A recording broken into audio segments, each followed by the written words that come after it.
What's up? Ghost Fictions is here, and we're back again.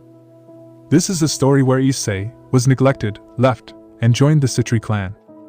Hyoudou Issei has been forgotten by the Gremory girls. His whole world fell apart, but all that changes when the Sitri heiress and her entourage and other people who still appreciate him give him everything he thought he would never feel again. Now his new dream is to be the strongest Sekiryuutei of all, and in his adventure he will meet many more girls and more goals to accomplish in his life as the host of Ddraig. But before we start, please consider subscribe to the channel and give this video a like. Don't forget to check the description for more informations. Also, this is a translate version. You may find some mistakes, specifically in the character's gender.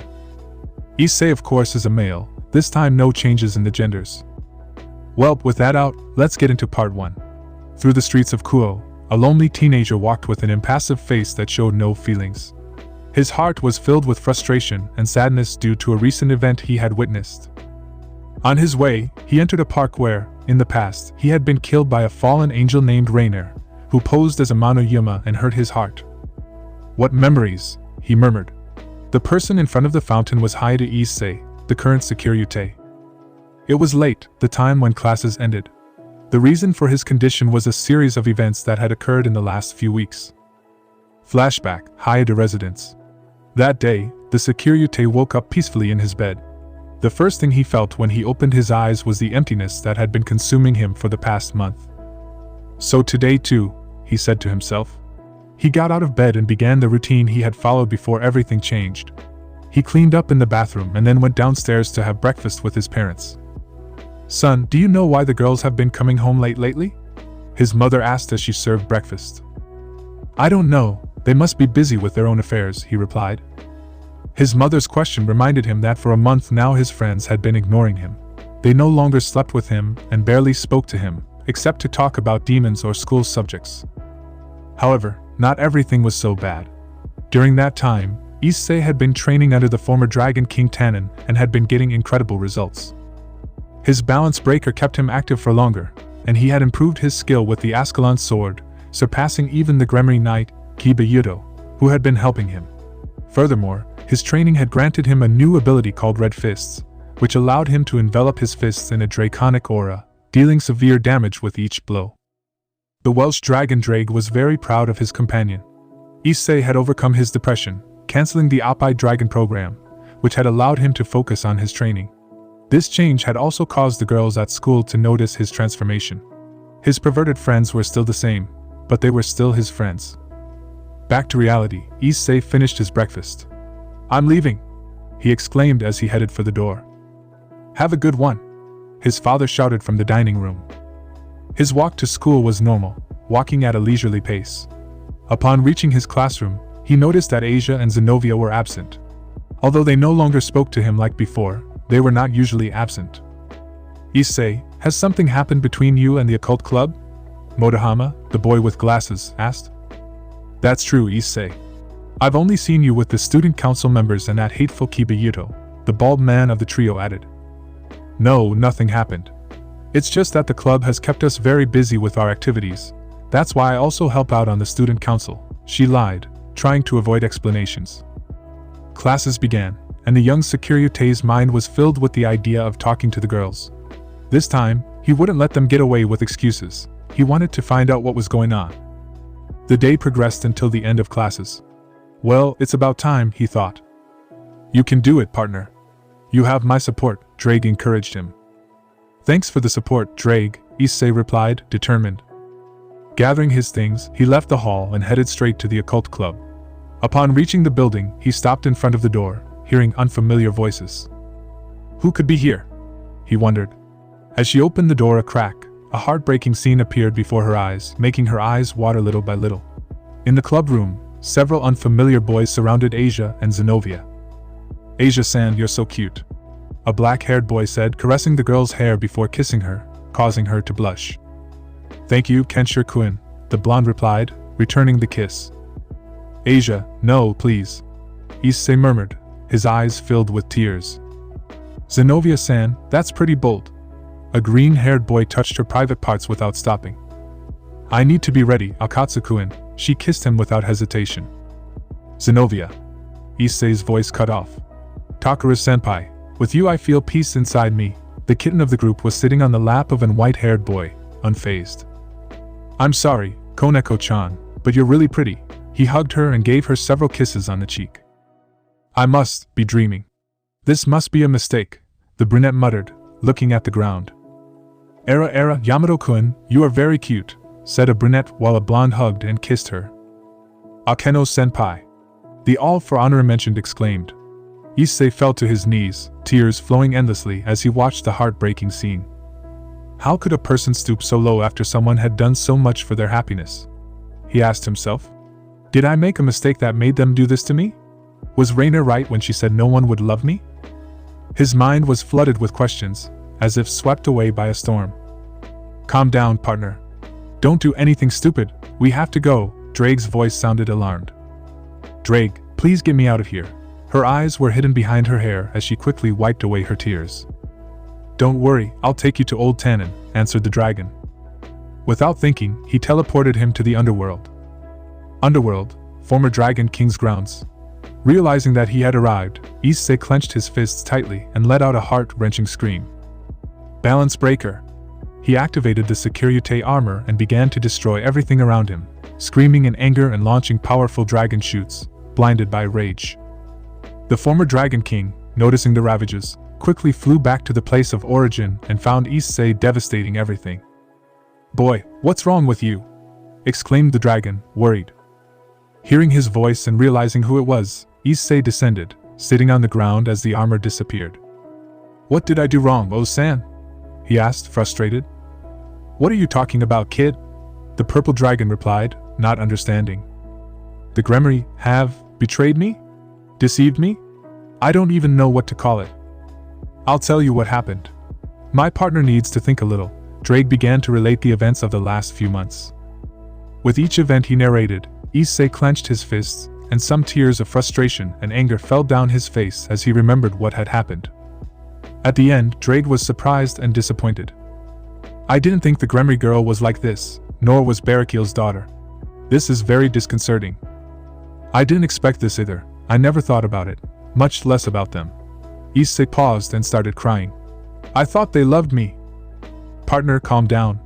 If you lose control again, you'll enter Juggernaut Drive. It was a miracle you didn't succumb to that transformation.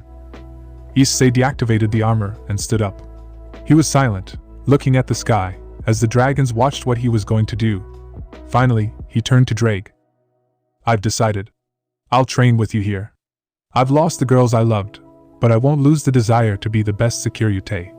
I'll become the strongest. The feelings of sadness that had invaded him were replaced by determination to achieve his goals. That's how you say it, boy. There are many females and I know you'll soon find the right one or ones. After all, you are the powerful Sekiryuutei, Ddraig encouraged him. You're quite right, partner. I understand that you're sad, angry, and that you feel lonely in your heart, but remember that there are still people who care about you, like me, Ddraig said, his voice resonating with warmth. Issei smiled as he heard his partner's words of encouragement. Gratitude washed over him. He remembered that there were still those who loved and cared for him. He thought of the girls on the student council, with whom he had created a strong bond. His perverted friends were still by his side, always willing to support him. He also thought of Azazel, his friend Kiba, and Gasper, who despite not going out much, always kept him company during his visits to the club. The memory of Ross Weiss appeared in his mind, who before leaving for Asgard had asked him out on a date, promising that they would meet when they returned. He also remembered Ravel, who had visited him in her free time, filling his life with joy with her presence. In addition, he had enjoyed fun times with Surzex, forming a sincere friendship with the Mao. Unintentionally, Sarah Fall, the Mao Leviathan, had also started to take an interest in him as she inquired about Sona through Issei. With those bright memories illuminating his mind, the brown-haired boy decided it was time to train. Hours passed and after some intense training, Issei found himself resting. He remembered that he needed to go home for some things. "Oh-san, I'll be back in a moment. I'm going home to get some things," he announced. The dragon nodded and without hesitation, Issei teleported directly to his room.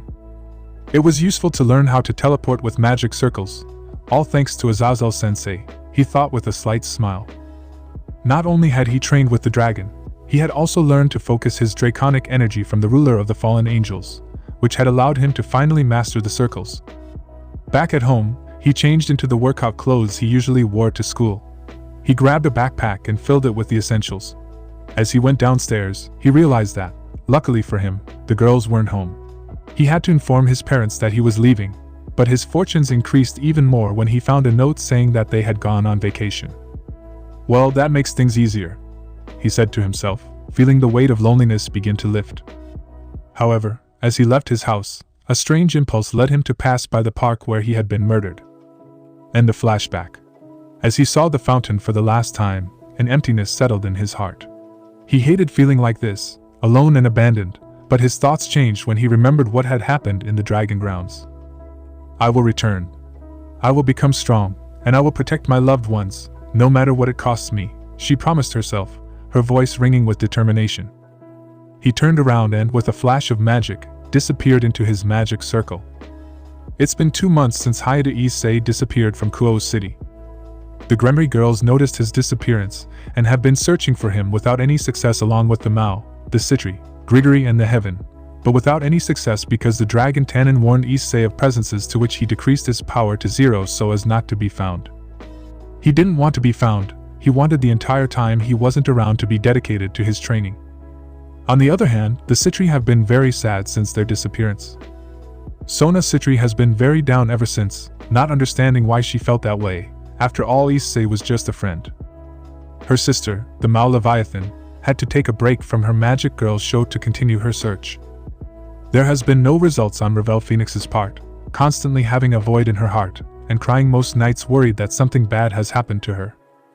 Rosweiss returned from Asgard upon learning of the disappearance of the Sekiryuutei, joining the search. For her, he was someone of utmost importance, and not knowing where he was made her uneasy. Kiba Hyoudou and Gasper Vladi have also been looking for him. Gasper, upon learning of his friend's disappearance, decided to forget his fear of the outside world and go out to look for him, while the Gremory Knight was sad and angry with himself for having neglected his best friend. And finally, Irina Shido, she has been very affected by being separated from her childhood friend and love interest again. She has been looking for him all over the world without any success. She has even had to go to the underworld with the Gremory to find him. But like everything else, the results are still null. Now in the grounds of the former Dragon King Tannen, the young Sekiryuutei had finished his training. Boy, I'm so proud of you, you've managed to overcome your limits, and you've managed to overcome all your problems.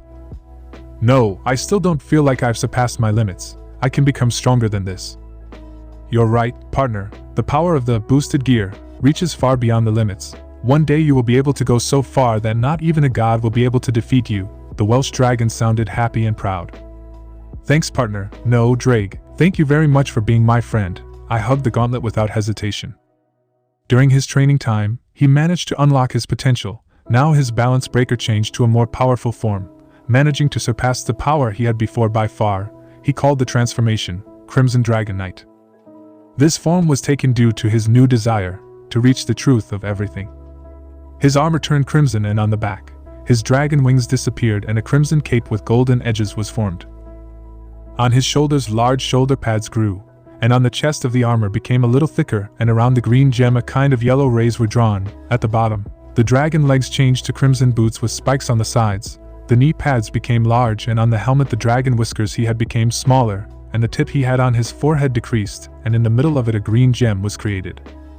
And now what will you do, kid? Asked the purple dragon. I will return. I think I have trained enough. Besides, I have to go back to school or I will end up repeating the year. If you repeat the year, you can always leave school and come work with me. Thank you very much for the offer, but it would disappoint my parents if they knew I left school.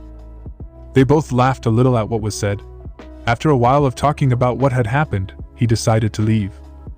Oh San, I'm leaving now. I'm really grateful to you for training me and allowing me to stay here. You don't have to thank me for anything, boy. It was a pleasure to train you, and if you need shelter or want to train, you know where to come. My land is your home. You have earned it very well. Jumping high, he lands in front of the dragon's neck to give it a warm hug. And why is this? It's just a show of affection between friends. The purple dragon very carefully picks up Issei and carefully lowers him to the ground. You might make Ddraig jealous, so don't make it a habit. Letting out a small chuckle, He looks at his left hand waiting for some response from Ddraig. What a party pooper you are. Tannen and Issei let out one last laugh. Once that moment was over, he put on a hood and reduced his power to 0. A magic circle appeared from his feet and teleported him out of the place. Kuo Academy, Student Council Room. In the council room, Sona Sitri looked dejected, her expression reflecting deep sadness as she noticed that Issei still hadn't shown up.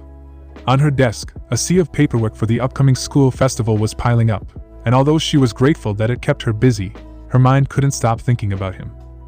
Issei, she whispered to herself, almost breathless. Suddenly, a magic circle appeared in the middle of the room, causing her heart to race. Without losing her elegant composure, Sona prepared herself for the unexpected. A hooded figure emerged from the circle. "Who are you and what do you want?" he asked, his tone cold as steel. The hooded man remained silent for a moment, raising his hands in a gesture of surrender. "As expected of you, Kaicho, you have no mercy," he replied, his voice sounding familiar. Sona frowned in recognition. "Issei?" she asked in disbelief, her voice shaking. "That's right, here I am in the flesh," he said, pulling back his hood and revealing his face. The Sitri heiress rose from her seat, slowly approaching him, each step filled with a mix of disbelief and hope. "It's not a dream, is it?" she murmured, as she placed a hand on the brunette's chest, her eyes shining with emotion. "I can pinch you if you want," he joked, trying to break the tension. Feeling the warmth of the hand holding hers, Sona couldn't hold back any longer. She threw herself into his arms, and although Issei was surprised at first, he quickly reciprocated the hug, holding her close as if he was afraid she would fade away. He stroked her hair tenderly, thinking about how much she had cared for him. After a moment, Sona pulled away, wiping her glasses, which were slightly fogged up by tears. "I'm sorry, I don't know what happened to me," she said, embarrassed. "Don't worry, I won't disappear without warning again," he promised, trying to reassure her. They both settled into a nearby couch, the closeness between them palpable. "Why did you disappear, Issei? What happened that led you to make that decision?" she asked, squeezing his hand carefully. "Well, where do I start? It's a long story, so listen carefully, Kaicho." Sona's closeness, taking his hand, surprised him. "Sona, call me Sona," she said, her voice almost a whisper. Her confident gesture made him a little nervous, but he decided to go ahead. "Okay. Sona, I'm going to tell you what happened, but promise me you won't make a fuss. It's something I'm over now," he asked her. "I promise," she replied, looking closely. Issei told him everything about the Gremory group, how the girls he thought loved him had tricked him. He recounted how, during his time away, he had trained in the grounds of the former Dragon King Tannen to become stronger and overcome his grief. With every word, Sona felt a mix of sadness for him and disappointment for her best friend, who had betrayed her trust. "Issei, what Rias and her group did is dishonorable. They weren't honest with you, they forgot about you after everything you did for them," she said, her voice filled with empathy. "Don't worry, Sona. They must have had their reasons. Maybe they realized that I'm not good enough," he replied, with a hint of resignation. "You're wrong. You're a wonderful person and you're worth more than anyone else. If I were Rias, I would never do that to you. I would always keep you by my side, take care of you, and do everything I can to make you happy," she declared, feeling a blush rise in her face. Sona realized what she had said and looked down, blushing. "Wow, that sounded like a confession," he said, surprised. She blushed even more and, adjusting her glasses, looked into his eyes. "To tell you the truth, I think I've fallen in love with you. Getting to know you more and seeing how much you try hard for everyone, and even though you were a pervert, you were very kind and warm. I got jealous seeing you with Rias and the other girls. I wanted to be with you. I wished you would look at me with the same eyes you looked at Rias with." Issei was paralyzed by the unexpected confession of the cold student council president. "When you were with me before you disappeared, it hurt me to see you sad. I didn't know why you were, and I was a coward for not asking you. Now that you're here, I can tell you how much I love you," he finished, his voice shaking. The silence grew heavy, and when he didn't respond, Sona felt discouraged. Finally, Issei broke the silence with a sincere smile. "Sona, I'm happy to hear that you're in love with me. In the time we were together, I saw that you're an amazing girl. When the others walked away and I felt sad, You and the others made my heart not feel so bad, he said, looking at her affectionately. She pulled away from the hug, looking away, feeling a slight nervousness. I mean, I'm in love with you too, and the others, he added, closing his eyes and fearing a possible negative reaction. But instead, Sona grabbed him by the neck and gave him a warm, unexpected, and somewhat clumsy kiss, which left him completely surprised. I don't care if you love others, as long as you love me, I'll be fine, she declared, her face still flushed. Thank you so much, Sona. You make me so happy. I love you. I promise I'll make you happy, he exclaimed, hugging her again and sealing the moment with another kiss. And now, what will you do with the Gremory group? You still have Risa's pawn pieces, she asked, curious. Don't worry about that. Look, he said, taking off his robe and revealing his casual clothes. Blue pants and a red zip-up sweater. From his pocket, he took out 8 pawn pieces. Sona was left open-mouthed in shock, as according to her knowledge, anyone who gave up their pieces would die. But how did you take them off? She asked, incredulous. Old Tannen, through a very ancient ritual, managed to get them out of me. It was a request of mine, he replied, remembering how strange that ritual had been. They both stood in silence for a moment, pondering what that meant. Hey, Issei. She broke the silence. Yes? He replied. Would you like to join my clan? I won't force you if you don't want to, she offered hopefully. Issei remained silent for a moment, then got up from the couch and stood in front of her. I hope I can be worthy of belonging to your family. Please treat me well, he said with a smile, extending his hand. Sona took his hand and hugged him. Then, with a determined gesture, he took out 7 pawn pieces and placed them on his chest, beginning the ritual.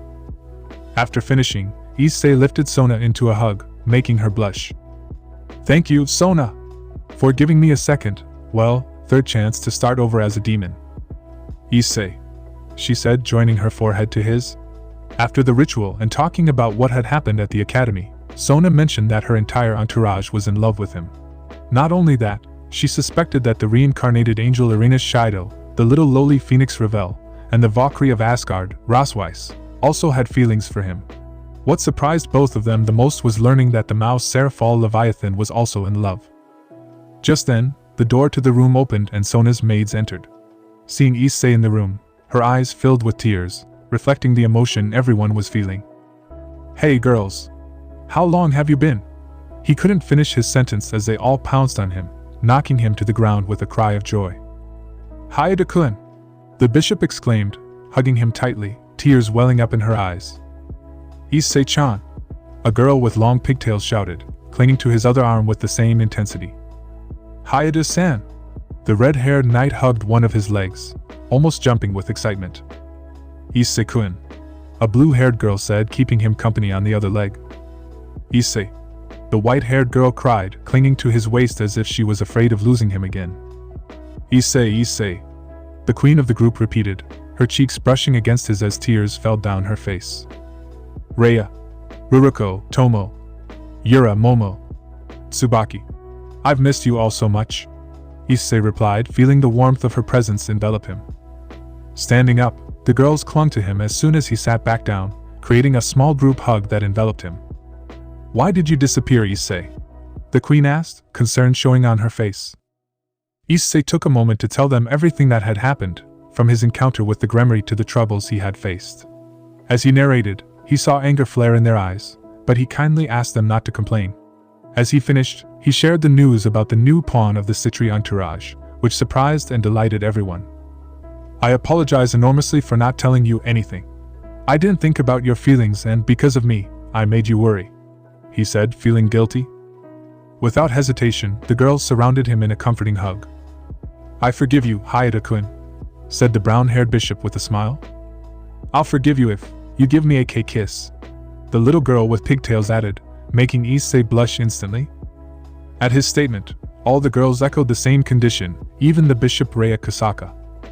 With a shy smile, the brunette gave each of them a light kiss on the cheek, causing them to puff out their cheeks slightly in discontent. For now, just settle for this. I promise there will be more, and I want this to go slowly, he said, scratching the back of his neck with a nervous smile. The rest of the day went by like this, until the school day ended. The Sitri heiress invited Issei to spend the night at her house, which caused jealousy in the others, although they accepted, understanding that their queen had felt bad without him by her side. Sonakuo house. Issei was amazed at how beautiful his new girlfriend's house was. Spacious and cozy, every corner seemed to have been designed with love. After a pleasant dinner, they took separate showers. Issei, could you wait for me in my room? Feel free to come in, Sona said, blushing before disappearing behind the door. He nodded, walking towards his room. Upon entering, he was met with a tidy space, which gave off a sweet and relaxing aroma. Your room is very comfortable, he commented, admiring how well decorated it was. Partner, I just want to wish you luck tonight. Why would I need luck? His thoughts were interrupted when suddenly, the Sitri heiress appeared at the door, wrapped only in a towel and without her glasses, making his heart race. Issei, she said, blushing as she approached the brunette and laid him down on the bed, you know? When you weren't there I felt very alone, and the only way I can forgive you is, she paused to get closer to his ear, that you make me yours tonight. Line break. He lies down next to her, bringing her close to his chest to feel all her warmth. I love you, Issei, she said to give him a goodnight kiss, to which he responded appropriately. Me too, Sona, he said to give her a kiss on her forehead. And so our young couple falls fast asleep. The next day, the soft rays of the sun filtered through the curtains, slowly illuminating Issei's face and awakening him with its warm embrace. As he tried to move, he felt a warm, comforting weight on his chest, and the memory of the previous night, with Sona by his side, smiled at him in his mind. She, sensing his movement, lazily opened her eyes, letting out a slight yawn. Issei, good morning, she murmured, her voice still sounding sleepy. Good morning, Sona, he replied, gently stroking her hair, enjoying the moment. What time is it? Issei, we have to go to the academy, she said, her index finger playing on his chest. But I don't have my uniform, he scratched his cheek, realizing the obvious. Don't worry about that. Sona smiled mischievously, and with a magical gesture, a male uniform appeared before them. I had anticipated that you would need it. Thank you, Sona, he said, leaning down to kiss her softly on the lips. She reciprocated, their hearts beating in unison at that moment. After a moment, they both got up to clean up and change, then went downstairs to have breakfast before heading to school. Upon arriving, the students stared at them with their mouths agape as they saw the student council president accompanied by Hyoudou Issei, who, surprisingly, had transformed his image into an attractive and mature young man, causing the girls to blush. Once inside the school, they headed to the student council, where Tsubaki was waiting for them with a satisfied expression. Kaicho, Issei's change has been successfully accomplished, Queen Sitri said, handing some documents to Sona. By the way, good morning, Issei. She approached and hugged him shyly, a light blush painting her cheeks. Good morning, Tsubaki, he replied, returning the hug with warmth. Change? He settled into one of the soft sewn for alls in the place. I thought you might feel uncomfortable in the same classroom as Asia-san and Zenobia-san. Did I do wrong? He asked, his concern evident. Issei smiled, shaking his head. Not at all, dear Sona. It was a good decision. He stood up from the couch and approached her, kissing her forehead as the sunlight streamed through the window, bathing them in a warm glow. Issei. She smiled, feeling her heart beat faster. Seeing this, Tsubaki puffed out her cheeks, crossing her arms. Issei, you haven't kissed me, the vice president said, approaching timidly. Forgive me, Tsubaki. He took her by the shoulders and gave her a soft kiss on the lips. Surprised, she placed her hands on his chest and let herself be carried away by the moment, returning the kiss with a sweetness that made time seem to stop. Ahem, as Issei said, we've changed your classroom. You're now with Tsubasa-san and Momo-san. They should be on their way already, Sona interrupted, smiling knowingly. Perfect, I was a little worried about being in a new classroom without knowing anyone, he said, feeling relieved. At that moment, Momo Hanakai and Tsubasa Yura, Sona's bishop and rook, entered through the door. Good morning, Kaicho, Fukakechu and Issei-kun, the white-haired girl greeted, approaching Issei and giving him a kiss on the cheek. Good morning, Tsubasa exclaimed, doing the same. Good morning, girls. From now on I will be under your care, he told them with a genuine smile. Both girls nodded excitedly and led him to the classroom. Along the way, he noticed Asia and Zenobia watching him from a hallway, the former nun still wearing a sad expression since his departure. Issei decided to ignore them, concentrating on the way to his new classroom. Upon arriving, the teacher announced his arrival, and the girls watched him with curiosity and a slight blush. "Well, you should already know who I am, but I will still introduce myself. My name is Hyoudou Issei," he said, addressing the class confidently. "I also want to apologize for what I did in the past. I am very sorry for making you feel uncomfortable." He bowed sincerely. The girls blushed at his words, feeling more comfortable around him. Classes went on as normal until recess, when Issei, accompanied by Momo and Tsubasa, headed to the council room. There they met Ruruko, Meguri, Rei, Sona, and Tsubaki.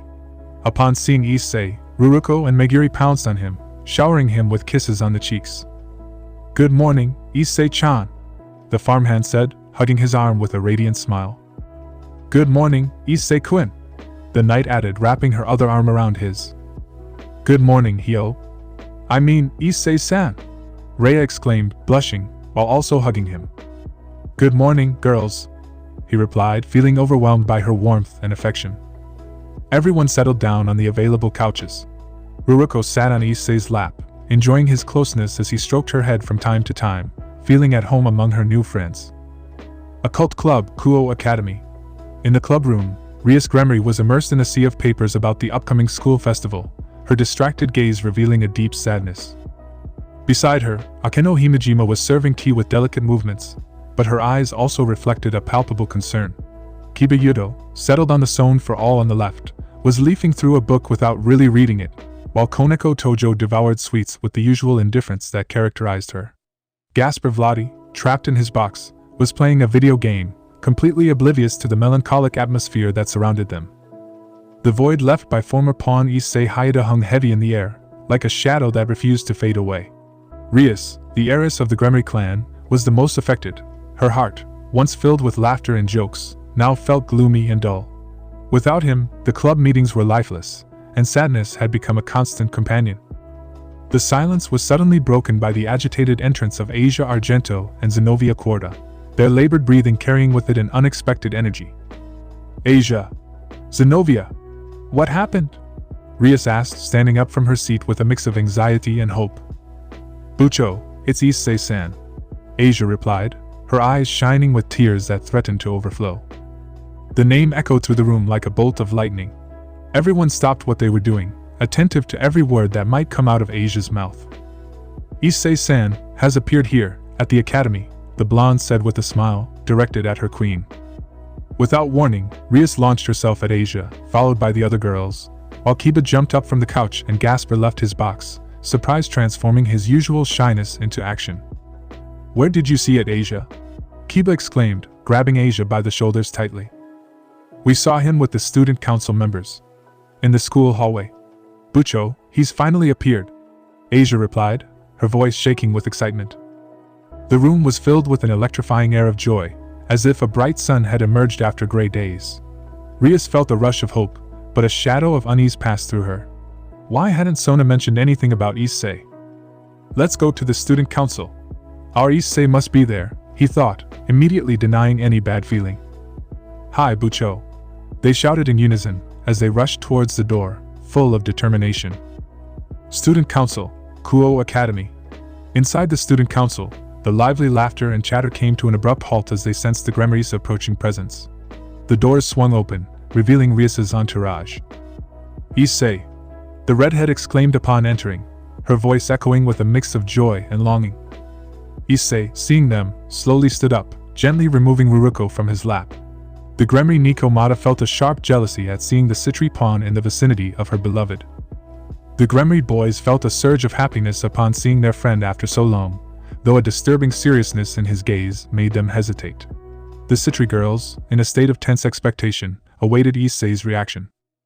"Issei-san, finally? You've finally appeared," Asia said, her eyes shining with tears. However, the seriousness in the brunette's gaze intensified, and a green energy force field suddenly blocked the girls' path, leaving them paralyzed with confusion. "Issei?" Rias said, puzzled. Issei dissolved the field, and everyone looked at each other, surprised. Issei's refusal to receive them, to show them affection, caused the room to fill with a heavy silence. "Tell me, Bucho." "No, Rias." What were you and the girls doing before I disappeared? Why were you so distant with me? He said, his gaze fixed and defiant. The chill that ran through the room was palpable. The girls felt cornered by the intensity of his gaze, unable to find words. Issei, I don't know what you're talking about. Ria stammered nervously. I seem to have been unclear. Let me rephrase. What were you doing before I disappeared? And why were you so distant with me? Her voice rose, filled with pain. The words hit Rias and the others like a hammer, a lump in their throats preventing them from responding. Kiba, looking at the scene, ventured to ask. Bucho, what does Issei-kun mean? Rias didn't know what to say, the truth was choking her. At that instant, Issei, with a deep breath, began to recount what had happened before his disappearance, revealing how the distance and silence had worn down his heart. The excuses he had heard, the "Not now, I have things to do," or "I'm sorry, it will be for next time," became knives that tore at his soul. The room remained in absolute silence, everyone present absorbed in the painful story, including the Gremory boys, who never imagined that their mistress and companions could inflict such suffering on them. The Gremory were speechless, they didn't know what to say. Asia, you told me that you would always be by my side, that you would always be there for me, but you only gave me loneliness, Issei said, his voice breaking. Asia's eyes filled with tears, overwhelmed by the guilt she felt. Akeno-san, I always wanted to protect you. I wanted that smile to stay like that every day. You told me that you loved me for accepting you as I was, but it seems that you didn't love me. You changed me for another boy. Did the T accept you better than me? Her tone was an echo of disappointment. Akeno didn't know what to answer. Her heart ached intensely and her eyes were on the verge of tears. Koneko, with a devastated expression, wanted to hug Issei, but her king and the others indicated with a look that she should not do so yet. The little Nikomata held back, aware that they had to wait for Issei to release his full burden. Koneko-chan, I thought I was your place of peace. I thought you loved me, but I see that I thought wrong, she said, feeling the tears threatening to fall. Zenobia, when you told me you wanted to have babies with me, I thought you wanted a family. I felt happy, very, very happy, but it seems it was all just words. Zenovia's legs gave way, falling to her knees, while Rias and Asia stood by her side. And lastly, there's the person I loved the most. Rias, I truly loved you. I swore loyalty to you. I saved you from a loveless engagement. You told me I was special, that I was the only man who had stolen your heart. You kissed me more than once and every kiss, every caress, was something special in my heart. You made me the happiest man. Was I not enough for you? Issei let out a single tear from his left eye. But you know, I don't regret anything. I feel satisfied that I helped them, he said, his voice shaking. Rias fell to her knees, tears flowing non-stop, her gaze lost on the young man in front of her. The Gremory boys were in total shock, not knowing how to react to the pain of their master and friends. They stood still, unable to utter a word. A magic circle appeared, and 8 pawn pieces emerged from it. Rias, I want to return this to you, Issei said, approaching her and kneeling down. The redhead, her eyes bathed in tears, looked at the 8 pawn pieces, realizing that the brown-haired boy was no longer part of her entourage. I'm no longer part of your entourage. I now belong to the Sitri clan. Please take them, Rias, said the brunette, with his gaze lowered. All the Gremory were in shock. They knew that in order to get the pieces, they had to exchange them, and that had never happened before. The ex-Gremory nun fainted upon seeing the pieces, and the lowly Nikomata caught her before she fell. As Issei was about to get up, he felt a hand grab onto his. Turning around and seeing Rias Gremory, he froze, waiting with his heart in his mouth for what she was going to say. Issei, please don't leave me. I'll do whatever you want, but please don't leave me. Her voice trembled, tears gathering in her eyes. I am very sorry, but the decision has already been made, he replied, looking away, unable to bear it. Then, tenderly, he took her hands and gave her a smile that, although sweet, was laden with sadness. Don't blame Sona for anything.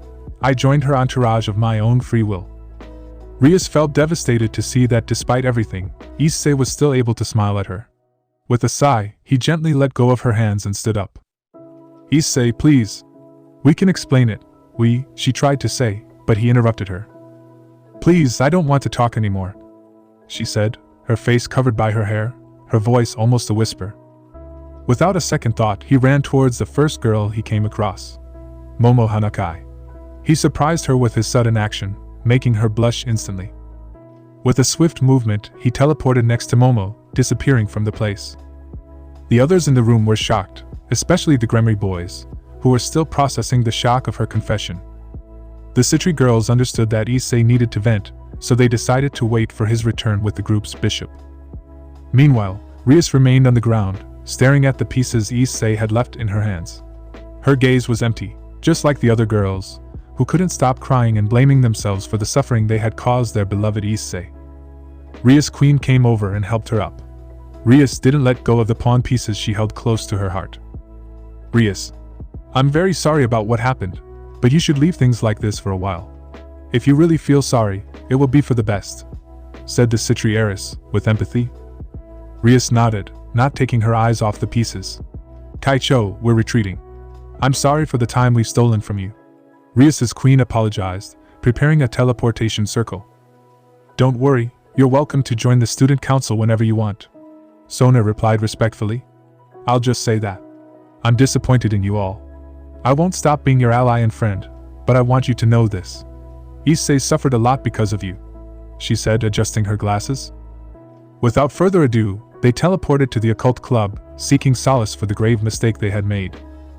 Kaicho, are we going with Issei and Hanakai-san? One of the girls asked.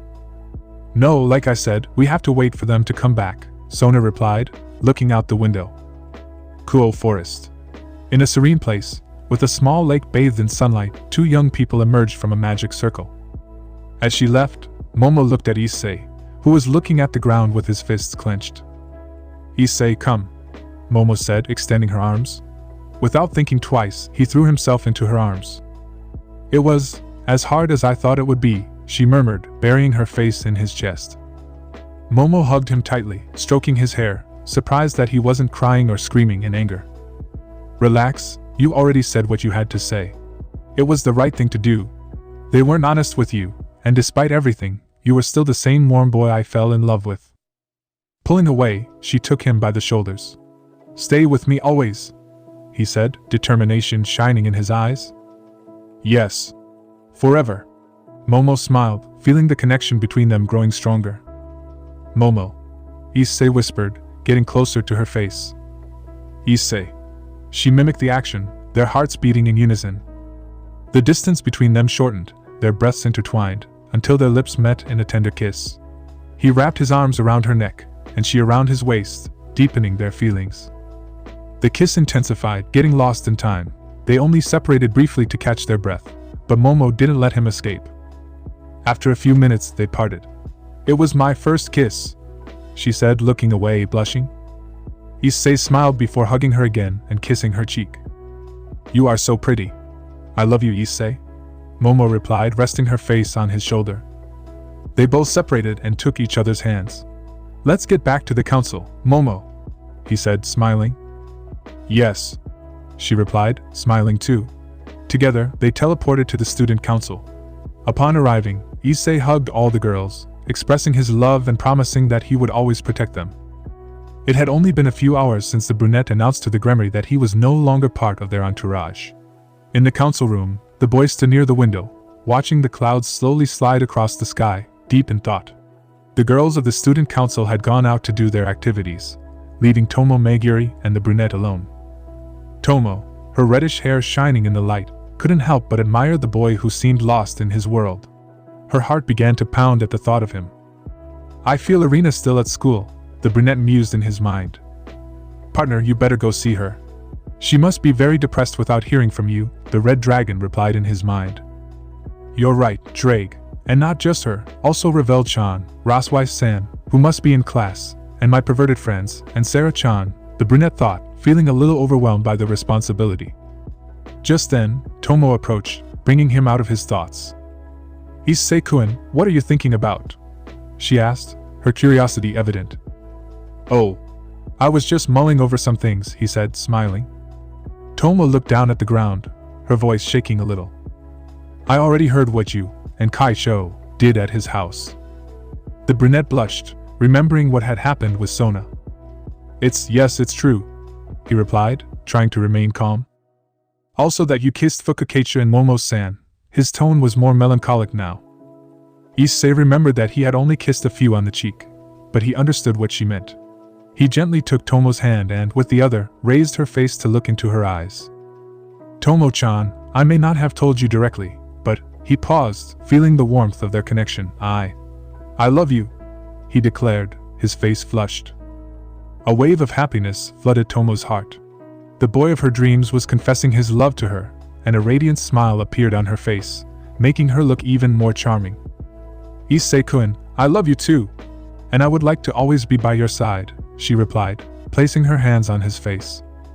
The two of them came closer, their hearts beating in unison, and finally they melted into a tender and warm kiss, just as Tomo had always dreamed of. It was a pure moment, a desire she had kept since childhood, far from the boys who only sought the superficial. Issei-kun, she separated, her face flushed and a slight concern appearing. I want you, me too. Also? I don't understand, what do you mean? He said, a little confused as he wrapped his arms around her waist. Tomo, blushing like a tomato, gathered her courage. I want you to make me yours, she exclaimed, feeling extremely embarrassed. Issei blushed, but then calmed down, pulling her closer to him and giving her a kiss on the lips. If you're really okay with me, then so be it, he replied, kissing her cheek tenderly. But wait a little, I want your first time to be special, he added, looking at her gently. Tomo, overwhelmed by his words, hugged him tighter, feeling like everything she had longed for was coming true. At that moment, the door opened and the other girls entered, Irina and Ross-Weiss running towards the brunette and hugging him tightly, causing the zone for all to move slightly. Issei-kun! The incarnated angel shouted, her joy overflowing. Issei! Issei! The Valkyrie added, pressing herself against him. Seeing them like this, the brunette felt a pang of guilt. The worry and pain he had caused overwhelmed him. He had been so focused on his own feelings that he hadn't noticed the suffering they had experienced. Girls, seriously, I'm so sorry, he said, hugging them tenderly. After a while, the girls relaxed a little as he wiped away their tears. Issei-kun, where have you been? Why did you disappear? Irina began, her voice filled with anxiety. Do you know how much we worry? Ross-Weiss commented, her hands still resting on the brunette's chest. I know, girls, and I'm really sorry about what happened, but there's an explanation for this, and it's going to be a bit long, said the brunette, looking at both of them with sincerity. Issei began to tell them everything that had happened. His disappearance, his training with the former Dragon King Tannen, his new affiliation with the Sitri clan, and the conversation he had with the Gremory. The girls were shocked, and for a moment, anger welled up in their hearts. Don't hold a grudge against Rias and the others. I'm done with this suffering, he said, looking into their eyes with sincerity. It's very impressive everything you've been through, Ross-Weiss said, still stunned. I never thought you were from the Sitri clan now, Irina murmured, surprised. The important thing is that we're okay now, girls, the brown-haired boy replied, smiling. The girls approached him, seeking his closeness, as he gently stroked their heads. But the atmosphere became more boisterous when other girls from the Sitri clan also wanted attention, hugging him and chatting animatedly. As day turned into night, everyone stood in the living room, discussing where the brunette would sleep. At that moment, the heiress Sitri, along with Tsubaki, entered. Issei, you're going to have dinner tonight, Sona announced calmly. To dinner? Where? With whom? The brown-haired boy asked, confused. With my sister, but you need to get dressed formally first, Sona said, bringing out a smart red and black suit. Issei took the clothes and went to the bathroom to change. When he returned, all the girls stared at him with their mouths agape, some even bleeding from their noses. My prince, the little girl with brown pigtails whispered, with hearts in her eyes. How handsome, the blue-haired girl exclaimed, wiping the blood from her nose. Irina had to run away to avoid showing her wings blinking with excitement. When she returned, she was a little calmer, although still with a handkerchief over her nose. This looks very expensive, the brunette said, admiring his outfit. I was in charge of choosing it. Did you like it? Sona asked, blushing. Yes. Thank you very much, Sona, he replied, approaching her and kissing her cheek. Why, you're welcome, she stammered, blushing even more. Well, let's go now. We're going to have dinner in the underworld, on my clan's grounds. Let's not waste any more time, Sona said, taking the brunette's hand. Girls, I'll see you tomorrow. I'll have a date with all of you, I promise, the brunette announced, making everyone blush. With that, the brunette and the Sitri heiress teleported away, while the other girls returned home, their hearts pounding from the attractiveness of their Issei. Sitri clan lands, Sitri castle. Issei and Sona appeared at the castle entrance, where they were greeted by servants and butlers. They headed to the dinner location. Issei, my sister doesn't know that she's having dinner with you. I forgot to tell you, Sona commented, intertwining her fingers with his. He doesn't know? So what did you say to him that made him agree to have dinner with a stranger? He asked, intrigued. Well, I have my ways, she replied, winking at him. Then you and I will have dinner like this, she added, kissing him softly. They separated from the kiss, continuing their way to the highest point of the castle. The Sitri house is very big, said the brown-haired boy, amazed by the immensity of the castle. This castle is very old. It is said that it has been here since the Sitri clan began to form. Of course, over time, it has been modernized a bit, the brown-haired man's girlfriend explained. That's incredible. What about your parents? He asked. They are dealing with clan matters. I'm sorry I can't introduce them to you, Sitri replied, lowering her gaze. Don't worry, Sona, I'll meet them later, said the brunette, encouraging his girlfriend. Thank you, Issei. The Sitri gave him a kiss on the cheek. They continued walking until they came to a set of double glass doors. Well, Issei, we're here, Sona said, adjusting her glasses. So, I'll see you later, Issei said, moving closer to kiss Sona, but she stopped the gesture by placing her index finger on his lips. I hate to have to do this, but for now, save those lips for my sister. Sitri took the brown-haired boy by the jacket and, approaching his ear, whispered. Later, I will have that special moment that you and I shared again. Honey, she spelled out as she separated. Issei blushed at how cute his girlfriend was, but he had to restrain himself from making her his again right then and there. Sitri said goodbye to the brown-haired boy, who remained standing in front of the door. Okay, here I go, Issei thought. Are you nervous, partner? The Welsh dragon asked in his mind. A little. I've never done anything like this, the brown-haired boy replied. You're just going to have dinner with one of the four mouths at a very luxurious dinner at your possible in-law's castle, said the dragon normally. Thank you, Ddraig, for the help, Issei replied sarcastically. When he opened the door, he saw a beautiful brunette with pigtails wearing a purple dress that reached her thighs, complemented by low heels of the same color. The place was exquisitely decorated. Being outdoors, it offered a touch of comfort and freshness. In the center, a table covered with a burgundy tablecloth and a vase of red flowers stood out. The Mao did not notice the presence of the brown-haired boy and began to speak with her eyes closed. Whoever you are, don't think I'll agree to have dinner with you just for fun. I want you to know that my little sister forced me to do this, he said coldly as he crossed his arms. I'm so sorry, Sarah-chan, I didn't think having dinner with me would be so bad, the brunette said sarcastically. Recognizing the voice, the Mao opened her eyes and turned around quickly. Seeing the brunette, tears threatened to spill out of her beautiful blue eyes. He approached Sarah until he was in front of her, and she quickly stood up. It's been a while, Sarah-chan. You really look pretty.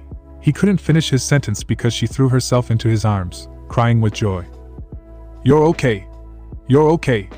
Issei-chan, finally, she couldn't continue. The happiness was so great that the tears wouldn't stop flowing. I'm so sorry, said the brown-haired boy, hugging the beautiful Mao with pigtails. They remained hugging for a while, until she calmed down. Issei wiped her tears and she smiled at him.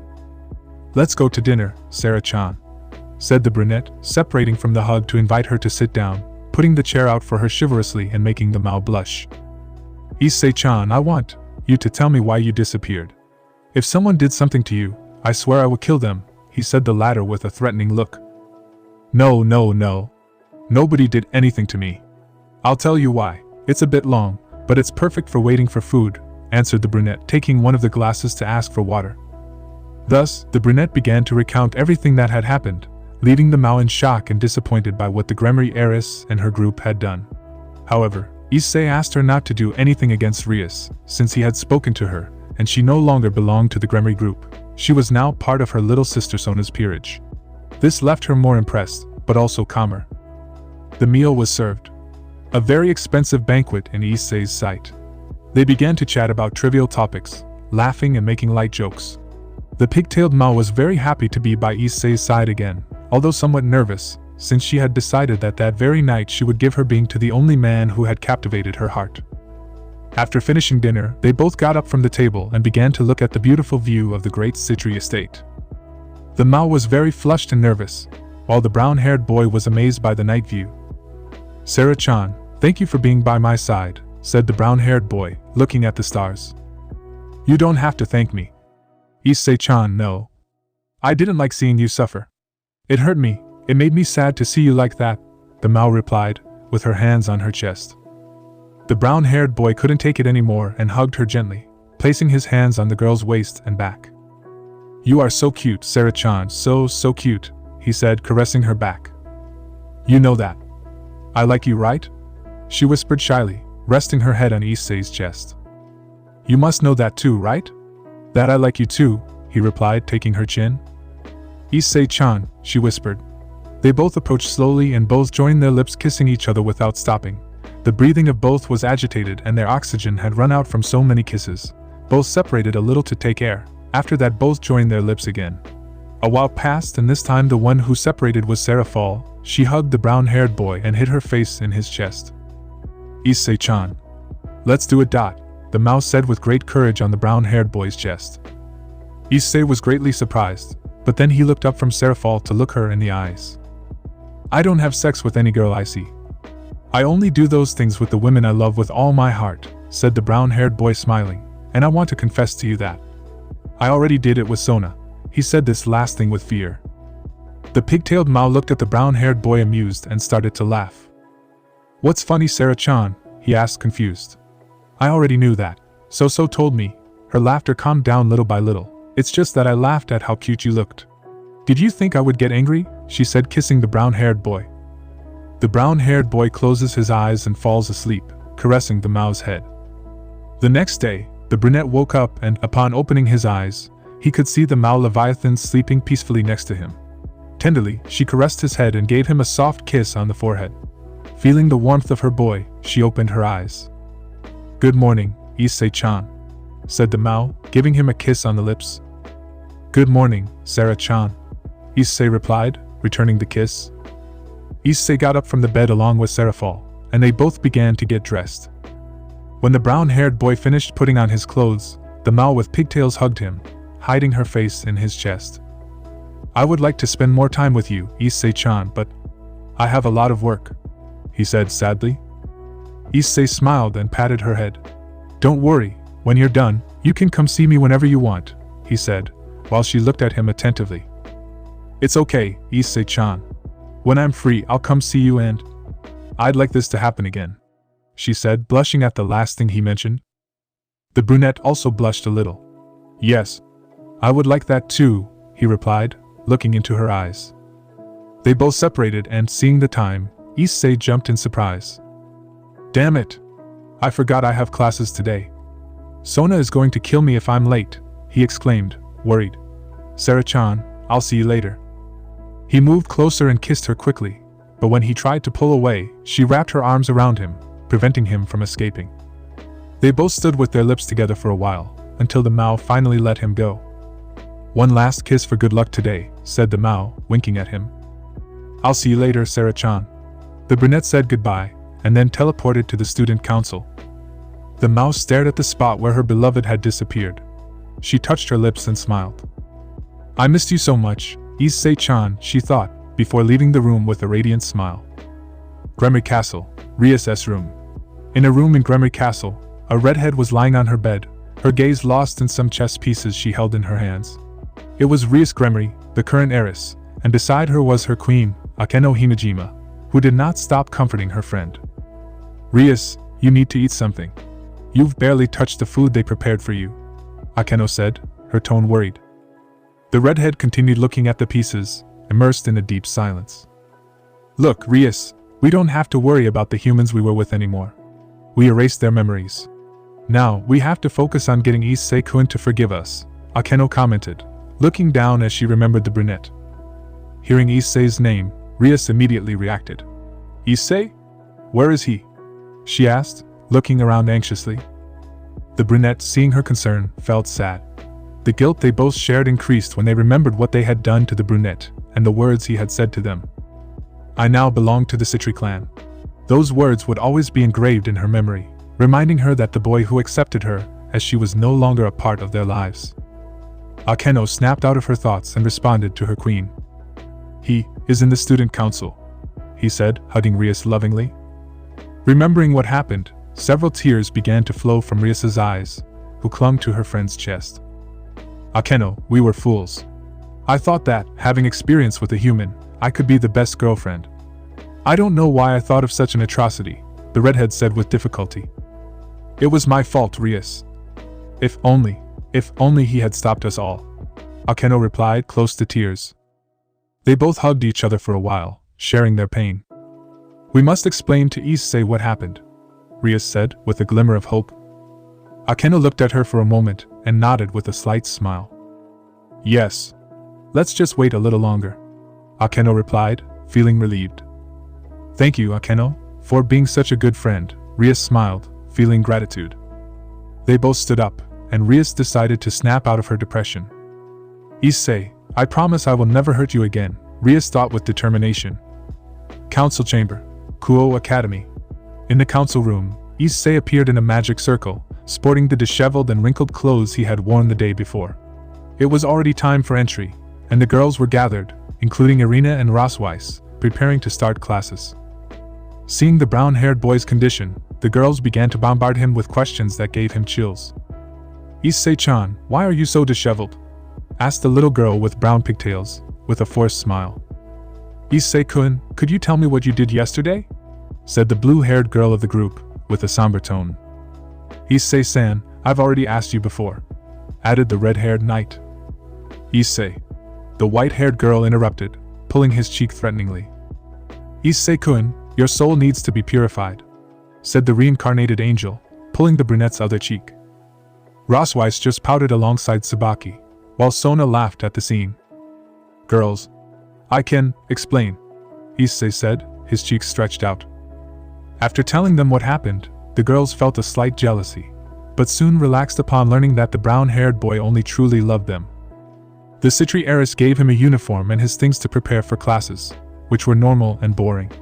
If it weren't for Momo and Tsubaki, class time would have been a living hell. However, in some classes, Issei found himself thinking of a blonde phoenix. I'll go see Ravel after school, the brown-haired boy thought, looking out the window. You should, buddy. That phoenix brat has been looking for you for a long time, the red dragon commented, reminding the brown-haired boy of that. You're right, he has been very worried about me, Issei mused. You don't leave any, partner, the dragon began to laugh in his mind. Shut up, you make me look shameless, Issei replied, somewhat annoyed. You don't have to be ashamed, wanting to have several partners is normal for a dragon. I know, it's just that, it will take me a while to get used to this. Like every young man, he thought about how difficult it would be to make them all happy equally. And wait until you finish impregnating them, the moods they will have, but don't worry, I know you can handle that and more. I love that spirit more than anything, she replied with clear sarcasm in her voice. So, classes ended and our protagonist was in the living room talking to his girls.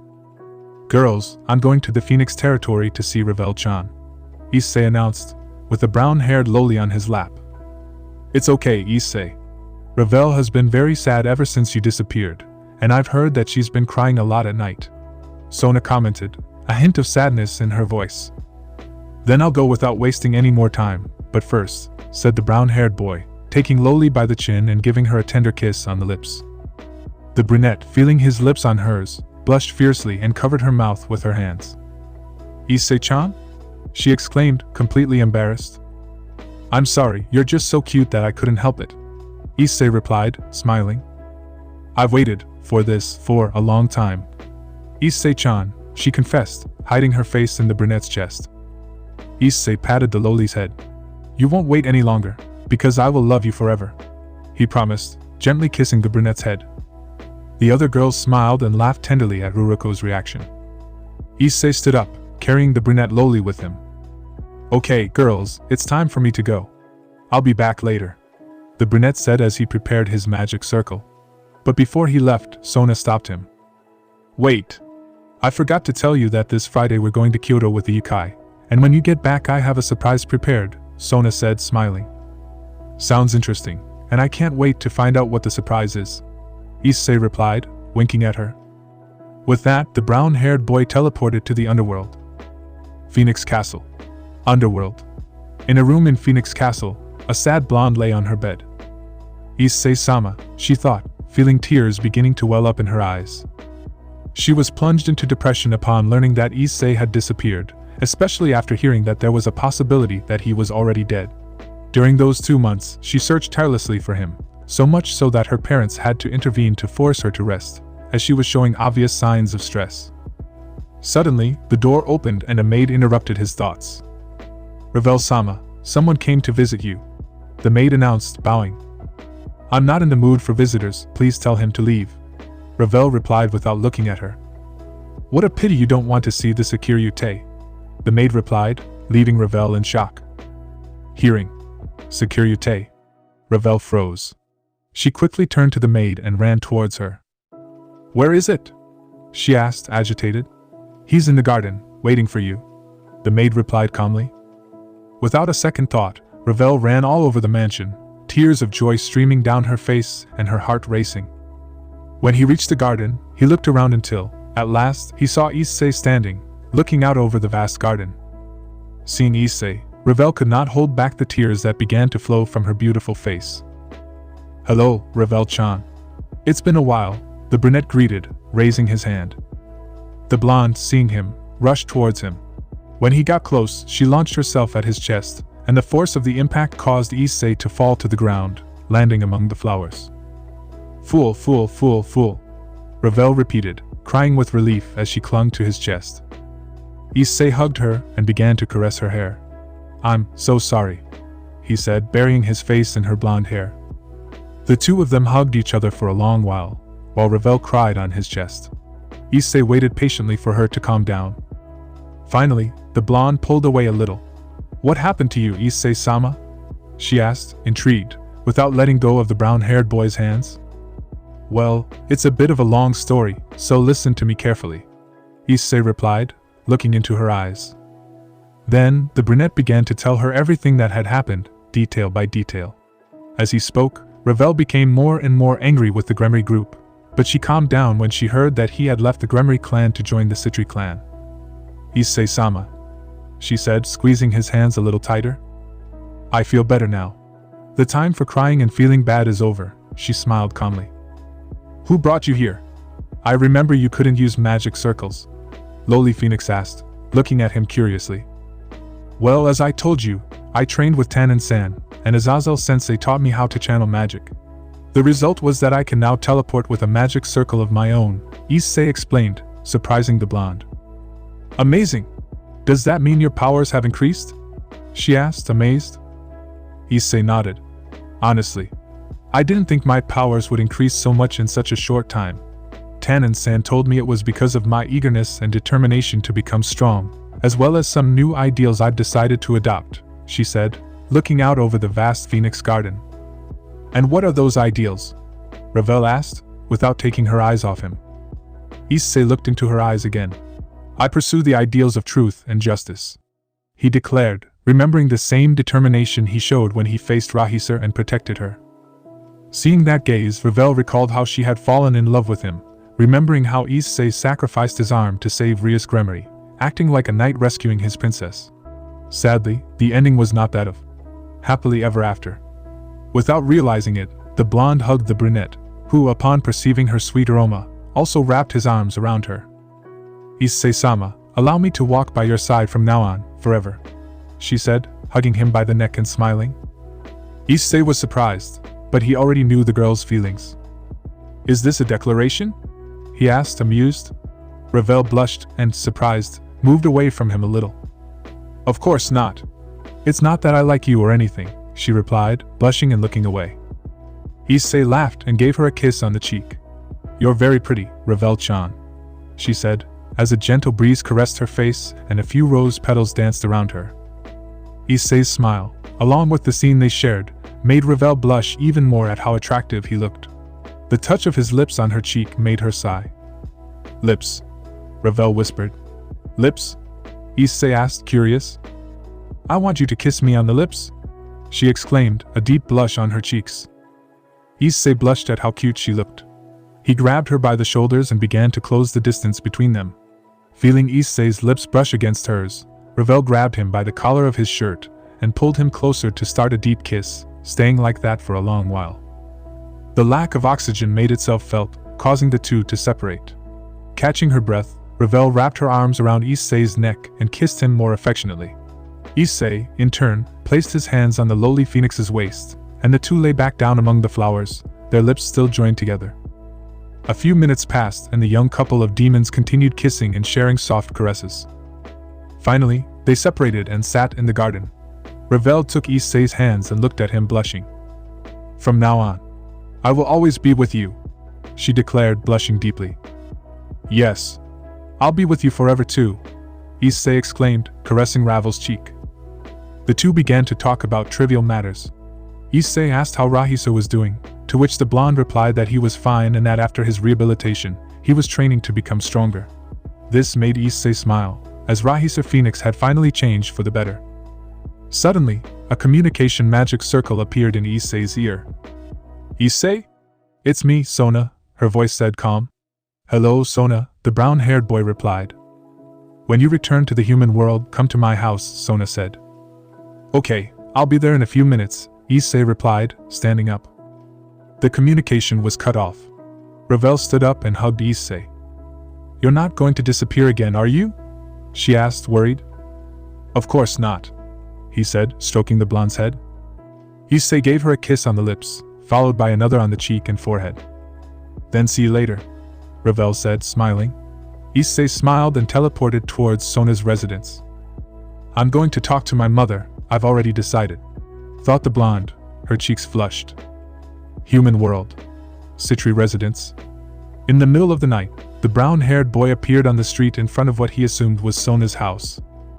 Have I made a mistake? He asked himself, confused.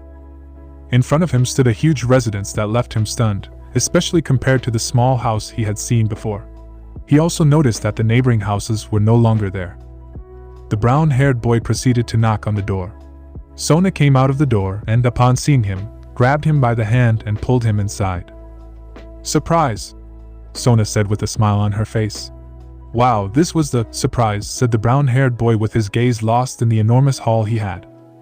From now on this will be our home and don't worry about your things. I took care of going to your old house for them. It seemed the mansion looked uninhabited, Sitri said, hugging the brown-haired boy's arm. Tsubaki appears at the entrance. Kaicho, don't get ahead of yourself, said the brunette, taking the other arm of the brown-haired girl. I'm sorry but you're slow, Sona said with superiority. The brunette frowned and then took the brown-haired boy's chin and kissed him. Welcome kiss, said the black-haired girl, smiling. The house was well equipped, with 23 rooms, a basement, a workout room, a very spacious kitchen and a huge dining room, an entertainment room and a huge bathroom and other bathrooms in the house. They both laughed and proceeded to go to what was the living room, which was as big as I imagine. The other girls of the clan were there talking, and as soon as they saw Issei, they rushed to hug him. Welcome, Issei-san. We made dinner, you must be hungry, Rhea said, giving him a kiss on the cheek. Come on, she added, taking his hand to lead him to the dining room. The other girls followed them, waiting for the brunette to arrive for dinner. Dinner passed quietly. The Valkyrie went to the kitchen and returned with a cake. Issei, seeing the cake, looked confused. Cake? What are we celebrating? He asked, looking at the girls. We're celebrating the opening of our new home, heiress Sitri replied. Yes. We will always be with you, Irina said, looking at him with love. Seeing the smiles of all the girls who loved him, Issei couldn't help but let out a tear of happiness. Irina, who was beside him, hugged him along with Tsubasa. Thank you, girls. I swear on my life that I will protect your smiles, Issei declared, hugging the two girls beside him. Everyone smiled at the brown-haired boy's words and continued enjoying the cake. After finishing eating, everyone went to take a shower. Sona guided Issei to a small bathroom to shower, and of course, she decided to accompany him. Sona's plan was to have all the girls use the large bathroom, leaving Issei and her alone. Issei entered the tub, while Sona settled on his legs. You know, Issei, I never expected to fall in love. It never crossed my mind that I could fall in love with someone like you. Upon meeting you, my feelings began to surface. I tried to contain them, but in the end I couldn't. And when you disappeared, I feared the worst. I felt lonely and sad, she confessed, as Issei hugged her waist. Feeling his warmth, she relaxed into his chest. I know I've said it before, but I felt the need to express it again. Issei, hearing how Sona felt, rested his chin on her shoulder and spoke to her softly. It's okay, Sona. Vent everything you feel. Never hold back your emotions, because that will only hurt you. Whatever you wish to tell me, I will always be here to listen to you and support you in everything. I want your dream of opening a school in the underworld, for all devils, whether they are reincarnated or low class like me, to come true. I want you to be happy, Issei said, smiling as his face remained close to hers. Hearing his words, Sona smiled and turned around to face him. Issei, I want you to pamper me right now, Sitri said, kissing him on the cheek. Issei, seeing the tender face that Sona showed, couldn't help but take her by both cheeks and begin to cover her with kisses, starting with her forehead, then her nose, her cheeks and the contours of her lips, ending with several kisses on her lips. After kissing her, he lowered his lips to Sona's neck, while his hands gently ran down her back, beginning to excite her little by little. Like break. They both rested for a while, and when they finished, Issei stood up. Sona made a pained gesture as she tried to get up. Sona, are you okay? Issei asked, approaching her with concern and offering her his arms. It hurts to walk, Sona replied, frowning in discomfort. I know, Issei exclaimed with determination. He picked her up and gently sat her down. I'll help you dry off and get dressed, he said with a smile, to which Sona nodded, although a slight blush colored her cheeks. You're a true gentleman, Issei, she commented, trying to hide her discomfort. Issei began to dry himself off and then dried Sona's body, trying to be as careful as possible. Once he was done, he changed into some sleepwear and helped Sona get dressed. She was wearing a long shirt and just her panties, which made the brunette feel a little excited, but he quickly looked away. This is a little complicated, he murmured, trying to concentrate. Are you feeling better? A little, thanks, Issei, Sona said, smiling gratefully. Carefully, Issei picked her up princess style to carry her to the room. Just hold on a little longer, we're almost there, he encouraged her, feeling the warmth of her closeness. Sona guided Issei to his room, where all the girls were waiting for him. What took them so long? Ruruko asked, curious. We were just getting comfortable, Issei replied, as the girls made room on the bed for him to lay down between them. Sona settled on his left arm, Tsubaki on his right, Ruruko on his chest, Irina on his right side, Rosweiss on his left, Meguri on his right leg, Tsubasa on his left, and Rhea became a pillow for his head. Momo, lastly, settled on his right shoulder. What a night! Tsubaki exclaimed. She never thought that recess would be this fun. And to think you didn't believe me when I said sleeping together was great. Issei joked, feeling sleep envelop him. You always have good ideas, Issei, Irina said with a mischievous smile. Good night, girls. I love you, Issei said, letting out a satisfied sigh as he closed his eyes. The other girls repeated the same phrase, and soon the entire Sitri residence was plunged into a deep silence, while everyone slept peacefully, curled up in a sea of laughter and shared dreams. Days passed and some things happened.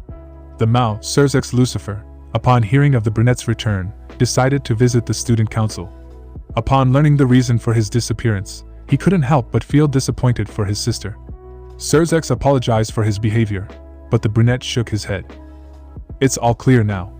I belong to the Sitri clan now, he said, surprising the Mao, who understood the reason behind his decision. The Mao assured him that if he needed anything, he shouldn't hesitate to ask him, as he considered him a great friend. The brunette smiled and nodded grateful, while Surzek left. Finally, the day of the trip to Kyoto arrived. The Sitri group was gathered in the living room of the house. Are we all ready now? The Sitri heiress asked, looking around. They all nodded, and at each of their feet, a magic circle appeared, ready to transport them to Kyoto. Irina and Rosweiss were also in the group.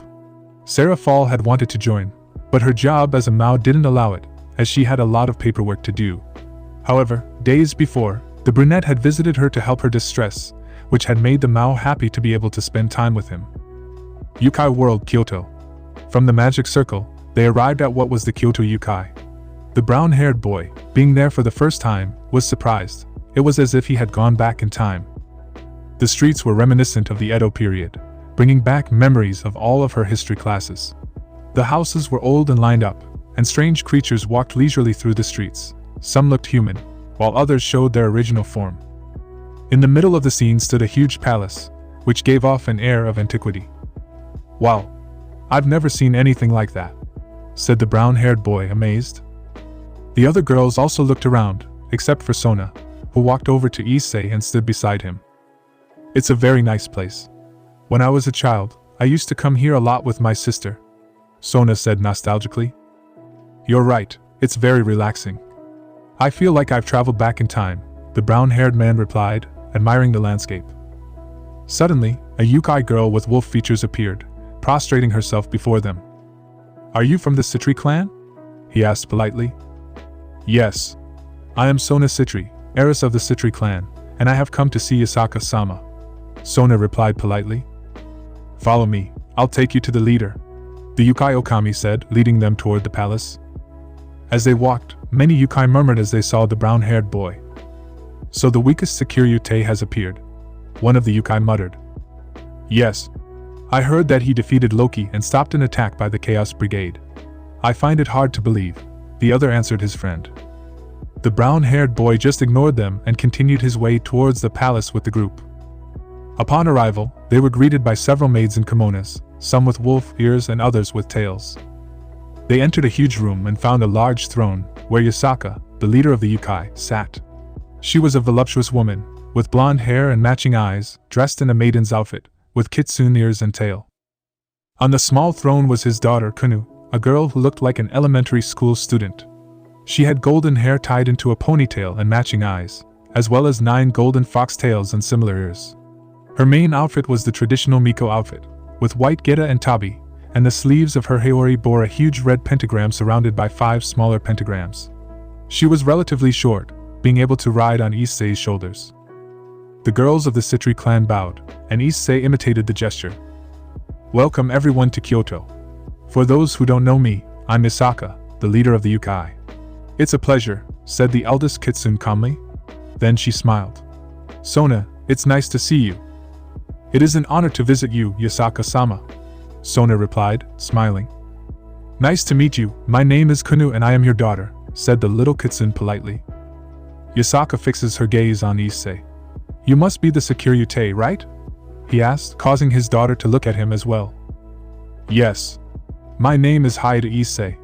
It's a pleasure to meet you, Yasaka-sama and Kunu-chan," the brunette replied, greeting politely. "I have heard of your exploits, and I thank you for saving innocent people," the kitsune said in gratitude. "You don't have to thank me. I just want to do what's right. Nobody wants a war, and if there are those who do, I won't allow it," the brown-haired boy said with determination. Yasaka smiled and stood up from her throne. "These days, few people really care about peace," he said, approaching the group. Kunu, seeing her mother stand up, also imitated her. "Issei Dano, I heard you disappeared. Are you okay?" the little kitsune asked, drawing the brown-haired boy's attention. Issei crouched down to be at her level and smiled calmly at her. "I feel better than ever, Kunu-chan," he said, smiling at the kitsune. Kunu blushed a little at the name he called her. Usually, everyone spoke to her with respect and just called her the daughter of the Yukai leader. "Follow me, let's go get something to eat. I've ordered a feast to be prepared," Yasaka said, leading everyone towards the dining room. Arriving at the dining room, which was huge, they sat down and began to talk about trivial matters. Issei and the older kitsune chatted, getting to know each other better. Yasaka felt relaxed talking to Issei, who spoke to her like a normal person. Kunu, seeing her mother like that, paid attention to the brunette, intrigued by him. The food arrived and everyone sat down to eat. "This is delicious," Issei exclaimed, looking at his plate with stars in his eyes. "Would you like to try more, Issei Dano?" Yasaka asked. "Of course," the brunette replied, smiling. "By the way, just call me Issei. Yasaka-san, Kunu-chan." The girls from the Sitri clan, along with Irina and Rosweiss, had a drop of sweat on the back of their necks as they watched the brown-haired boy enjoy his meal. Time passed and everyone found themselves in a meeting room, where Azazel, Michael, Serzex and Rias were present, along with their entourage, who had been summoned. Kiba and Gasper, seeing Issei, came out to greet him, and he chatted calmly with his friends. Rias and the girls tried to talk to him, but the brunette ignored them completely. Some of the Sitri group helped Issei ignore them, hugging him and kissing him on the cheek, which made the Gremory girls jealous, achieving the desired effect. The brunette didn't notice that Kunu was watching him at all times. The meeting began with everyone seated. The purpose of this meeting is to discuss the Chaos Brigade's terrorist attacks, Yasaka began. Their attacks have increased and we have learned that they have kidnapped humans. Serzex added with concern. In heaven, security has been intensified. We do not know the motive behind these kidnappings, he continued. Everyone was thoughtful, except Azazel, who let out a sigh. We at Gregory have investigated and have come to a disturbing conclusion, Azazel said, looking at everyone. The Chaos Brigade is kidnapping humans with sacred gears. Saying this, everyone was shocked. Those present in the room could not utter a word in the face of this possible conclusion. This is bad. If they have that motive and those humans manage to reach the balance breaker, all three factions would be in serious trouble, Yasaka expressed, showing concern. Issei was thoughtful. Ddraig, do you think this is possible? The brown-haired boy asked the dragon in his mind. I don't know, partner, but I don't like the idea either. We don't know what methods they have to release the balance breaker. It's very unpredictable, answered the dragon, worried. The brunette was brought out of his thoughts when he felt someone holding his hand. Realizing this, he looked at Ruruko, who was watching him with concern. Issei-chan, is something wrong? You were staring into another world, said the brunette with pigtails. Issei smiled and shook his head. It's nothing. I was just thinking about the situation. Don't worry, I've become strong, so I'll be able to protect them, the brunette said, raising his fist and smiling. The brunette smiled. Yes. Being by your side makes me feel safe above all, she said, giving her thumbs up. A tremor shook the ground, alarming everyone. A yokai in warrior armor entered from the door of the room, very worried. Yasaka-sama! We are being attacked by humans! The yokai exclaimed seriously. Everyone in the room was shocked. After coming out of their shock, they all ran outside to see what was happening. As everyone present left, they witnessed Kyoto being attacked by multiple people, men and women in school-type uniforms. In front of them came someone who stood out from the rest. He carried one of the most powerful, Longinus. This was the true Longinus, a weapon that could kill any entity whether it was of divine class, and its wielder was none other than Saw. Seeing those present, he smiles and places the spear on his shoulder. Everyone is in shock, except for the brown-haired boy, who doesn't know what that spear is. That spear? You! Who are you? Michael asked, surprised to see the weapon. The hero looks at Michael and smiles. My name is Saw, descendant of Governor Saw of the Three Kingdoms, and I am the leader of the hero faction. Nice to meet you all, he says politely. Everyone is shocked and confused to find out who the stranger carrying the most powerful spear is, and which faction he belongs to. The hero faction is the second largest faction in the Chaos Brigade, and we are destined to wipe out the filthy demons and fallen ones. It's a shame that the leader of heaven is allied with them, he says, looking at Michael. Everyone adopts a combat stance, while the brown-haired boy remains static, observing those accompanying Saw. Our past differences are behind us. Now we all have a common goal: to achieve peace. But you, of the Chaos Brigade, do not allow that to happen, the heaven leader declares with a serious look. True peace will be achieved when the demons and fallen ones cease to exist. They only kidnap humans to join their factions without their consent. Some even kill them for no reason at all. I, as the leader of the hero faction, will no longer tolerate that, Saw says, waving his spear. 5 people appear behind him. I am George, descendant of Johann George Faust, the human who made a pact with the legendary demon Felis Mephisto, he says, smiling as he draws magic from his fingers.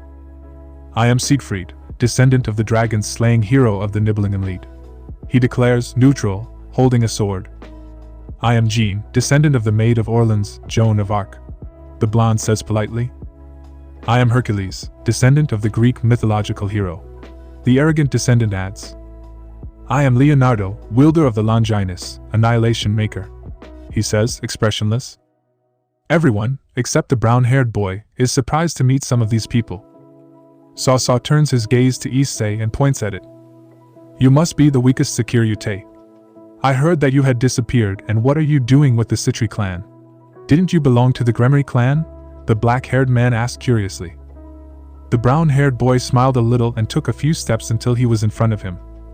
That's right, my name is Hyoudou Issei and it's a long story. I'll just tell you that you underestimate my power by calling me weak, and it's a very common mistake that everyone makes. I look at him defiantly. Saw laughed lightly. You are very funny, Hyoudou Issei. Although it is true we should not underestimate the enemy, that is why Siegfried will face you to measure your strength. Sona and the other girls were worried about the brunette, but he turns to look at Sona and smiles at her, implying that she will be okay. It's time to test my skills, for now I won't use the balance breaker, the brown-haired boy thought. The brown-haired boy summons the Sekiryuutei gauntlet, and in his other hand makes Ascalon appear. Saw and his group were a little surprised when they saw Ascalon, but that was not enough to take away the confidence they had. Come on, attack me, he said calmly. Don't provoke me, Siegfried said, holding his sword. Both advanced at an inhuman speed. Those present were impressed to see the speed the brown-haired boy had, since they knew he was not fast. The clashes of swords resonated, and the one in the lead was the brown-haired one, who used the gauntlet as a shield to protect himself from the cuts. I admit that you are tough, but you are the weakest Sekiryuutei, so you won't be able to defeat me without your armor. He released a lot of confidence with those words. He smiled in response, and in a slash that Siegfried gave downwards, he made him jump and kick him in the face, making him retreat. He was stunned for a moment, and from the gauntlet he created a dragon chute to place it on his stomach, sending him flying a few meters, leaving him unconscious in a building that crashed. Saw and the others were impressed as Siegfried was the best swordsman in the faction. I think I underestimated you, now I will face you myself, Saw said, advancing forward. The other girls were worried, including the Gremory. Issei, please don't fight him, let me face him. I don't want you to die, said the redhead Gremory, trying to go with the brown-haired boy. The brown-haired boy, without turning to look at her, says, Don't get involved in this fight. If you want to do something, stop his friends and protect this city, he said calmly while putting away his sword. The redhead was a little saddened, however, she was right, that should be her priority, so she gave the order to her servants to attack those of the hero faction, to which they retreated along with the redhead.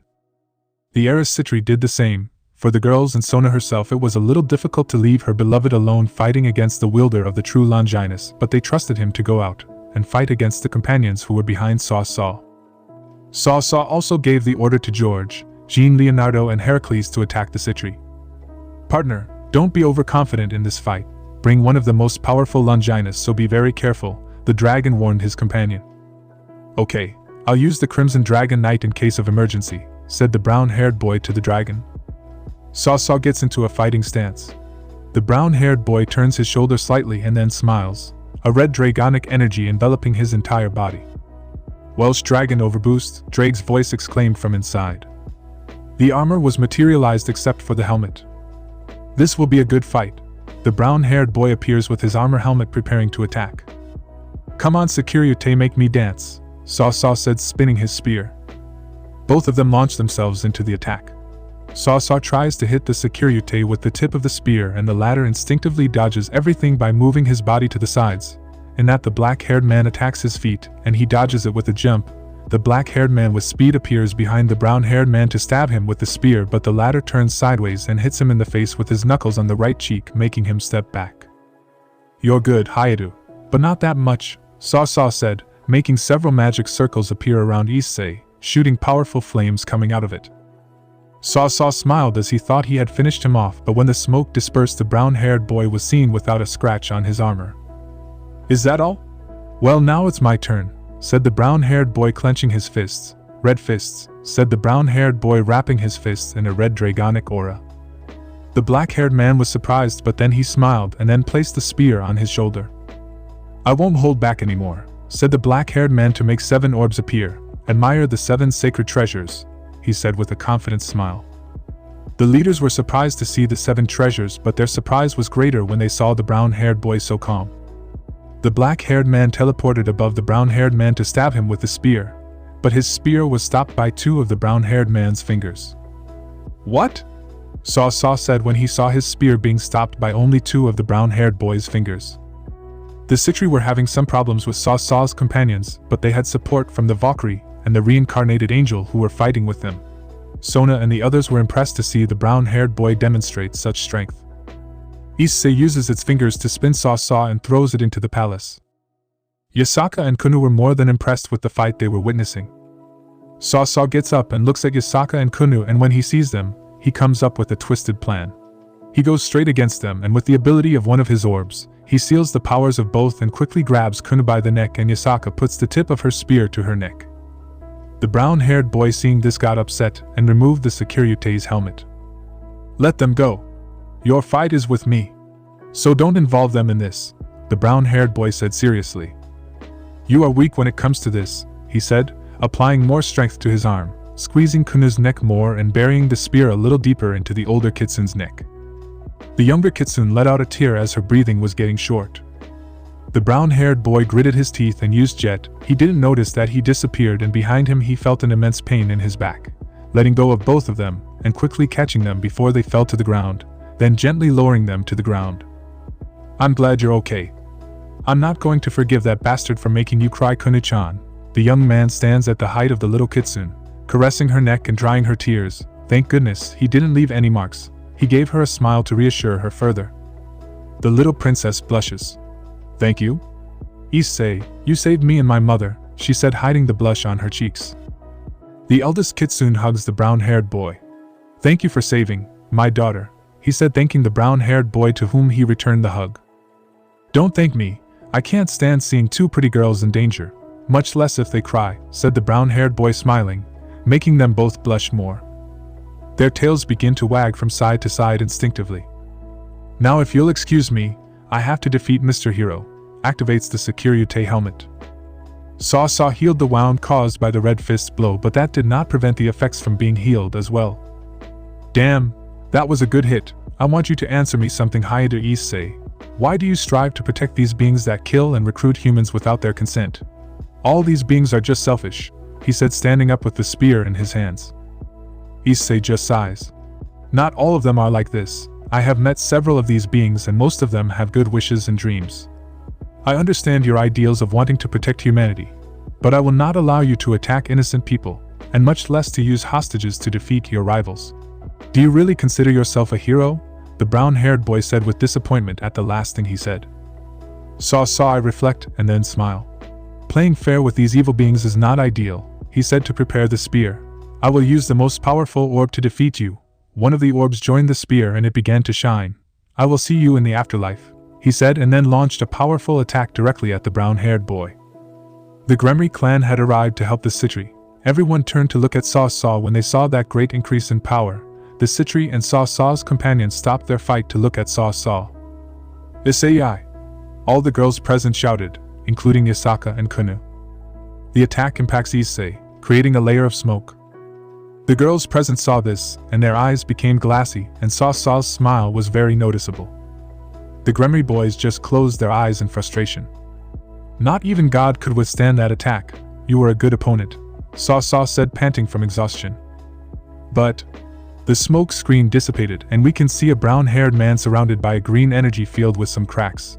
The black-haired man was in shock when he saw this. Issei fades the field. "Phew, almost. If you had hit me with that attack I would have been in serious trouble."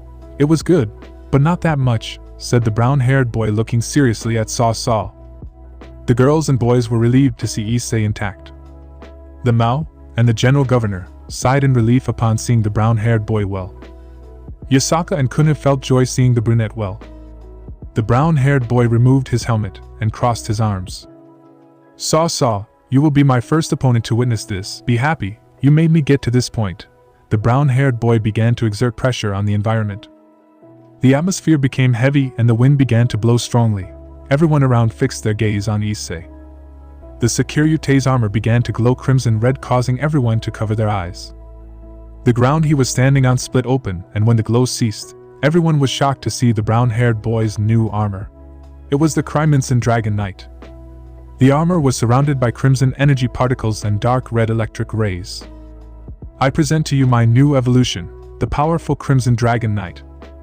Everyone was impressed to see the brown-haired boy with his new armor, and Saw was terrified to feel the power he gave off. "I'll finish this now," said the brown-haired boy, lowering his arms and the helmet appearing. Nobody saw when the brown-haired boy disappeared and appeared in front of Saw, hitting him in the stomach, making him vomit blood and go into shock. "May you never forget this pain," said the brown-haired boy to remove his fist from the boy's stomach. The black-haired man fell unconscious to the ground, dropping the spear. Everyone was in shock when they saw how he defeated Saw with one blow. Nobody expected Issei to become so strong. The brown-haired boy took the true Longinus and gave it to Michael, who took it without taking his eyes off the brown-haired boy. "Heaven should have this. I know you'll know what to do with it," he said, turning to look at Saw's companions. "Do you also want to fight?" he asked in a challenging tone. They shook their heads in fear, picked Saw up from the ground and carried him away. "All the remaining troops retreat. Our leader has lost," he warned everyone who remained through a magic circle in his ear. "Jean looks for Siegfried to see that we are retreating," George said worriedly, to which the blonde quickly went for her friend and teleported. The few remaining troops retreated. The brown-haired boy deactivates his armor and falls to his knees. "Issei," Sona said as she ran towards her beloved. The other girls went to help him accept the Gremory since Momo and Tsubasa looked at them ugly when they tried to go with the brown-haired boy, which saddened them. The kitsunes also went to Issei worried. "Issei, we will take you inside the palace so you can rest," the kitsune ordered the others, to which they nodded. The redhead retreated to notify Hell of the situation, as did Azazel and Michael to their respective posts, but not before bringing soldiers to guard the place and help repair the damage caused. Yasaka ordered the other yokai to heal the wounded. They took the brown-haired boy to a room, where he was taken care of by the girls. Little Kuna couldn't help but take the brown-haired boy's hand while he was lying down. "Girls, this isn't necessary. I'm just a little exhausted," he said with a drop of sweat on the back of his neck, while they kept him lying down and healed him with magic. "No, Issei-kun, you don't look well," the reincarnated angel replied, continuing with the treatment. "Kunu-chan, I'll be fine, don't worry," the brunette assured, smiling at the kitsune, who had a worried look. "I will believe in you, Issei, and please, don't overexert yourself," Kuna said, applying a little force to the brunette's hand. The girls left to check out the place. Yasaka came in and asked her daughter to bring some cloths for the brown-haired boy, leaving the two of them alone. The older kitsune placed her hand on the brunette's cheek. "Thank you so much, for saving Kyoto, for saving Kunu and for saving me," she said, blushing, looking away. "Don't thank me, it's the right thing to do to save." Just as he was about to continue, he was interrupted. "Two pretty girls," Yasaka said, blushing. "Do you really think I'm pretty?" she asked, looking into his eyes. "Are you really asking me that when you have such a tremendous body and appearance? Or where you live everyone is blind or has terrible taste not to notice such a woman," he thought to himself. "Yes, you are very pretty," said the brown-haired boy sitting on the bed. The kitsune's instincts were screaming to hug that man and kiss his cheek. For a moment she thought about it, but just as she was about to do so, the door opened and the younger kitsune entered with an innocent look. "Mama, I've already brought the cloths," she said, interrupting the older kitsune's action. The kitsune blushed a little and quickly stood up. "Well, Issei, I'll see you later," she muttered, turning around to leave the room. The brown-haired boy blushed and lay back down so the little kitsune could attend to him. Time passed and the brown-haired boy recovered.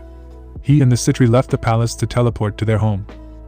"Issei," Yasaka exclaimed. "I'll see you soon," she said, waving goodbye to the brunette with a smile. "Issei," the younger kitsune called out now. "Can I visit you?" she asked, grabbing the brunette's sleeve with an excited expression. He stroked her head and responded warmly. "Anytime. You're always welcome," said the brunette, smiling and making the little kitsune blush. Then, the entire Sitri clan teleported, leaving the place. The Gremory clan stayed behind to help with the reconstruction. Seeing the kitsunes so happy with the brunette, they couldn't help but feel a slight hint of jealousy. After the clan left, both kitsunes thought in unison in their minds. "I want to know more about that man," and thinking about it, they both blushed, smiling shyly. A few days have passed since the attack of the hero faction. Kyoto has almost been rebuilt, and the brown-haired boy has become the hero of the yokais, being an example to follow for the children, and the days were calm. The news spread throughout heaven, the underworld, and Gregory, in Asgard and several other places. generating respect for the brown-haired man for having defeated the wielder of the true Longinus. Both kitsunes were visited by the brown-haired boy, and they felt happiness at the brown-haired boy's visits. The Mao Leviathan, upon learning what happened, immediately visited Issei to kiss and hug the brunette, since even though she had heard that he was the hero and came out unharmed, she was still worried. The blonde phoenix also cared for the brown-haired boy, giving him kisses and hugs. Only the blonde stayed to sleep, hugging the brown-haired boy tightly. It was a quiet school day for the Sitri clan and company. Classes had already ended early and the group was getting ready to go home. But at the entrance of the academy were two blondes well known to the brown-haired boy. These were Yasaka and Kunu, something that surprised the entire clan. The students who were in the surroundings did not take their eyes off those girls. Yasaka-sama? Did something happen? The Sitri heiress asked a little surprised.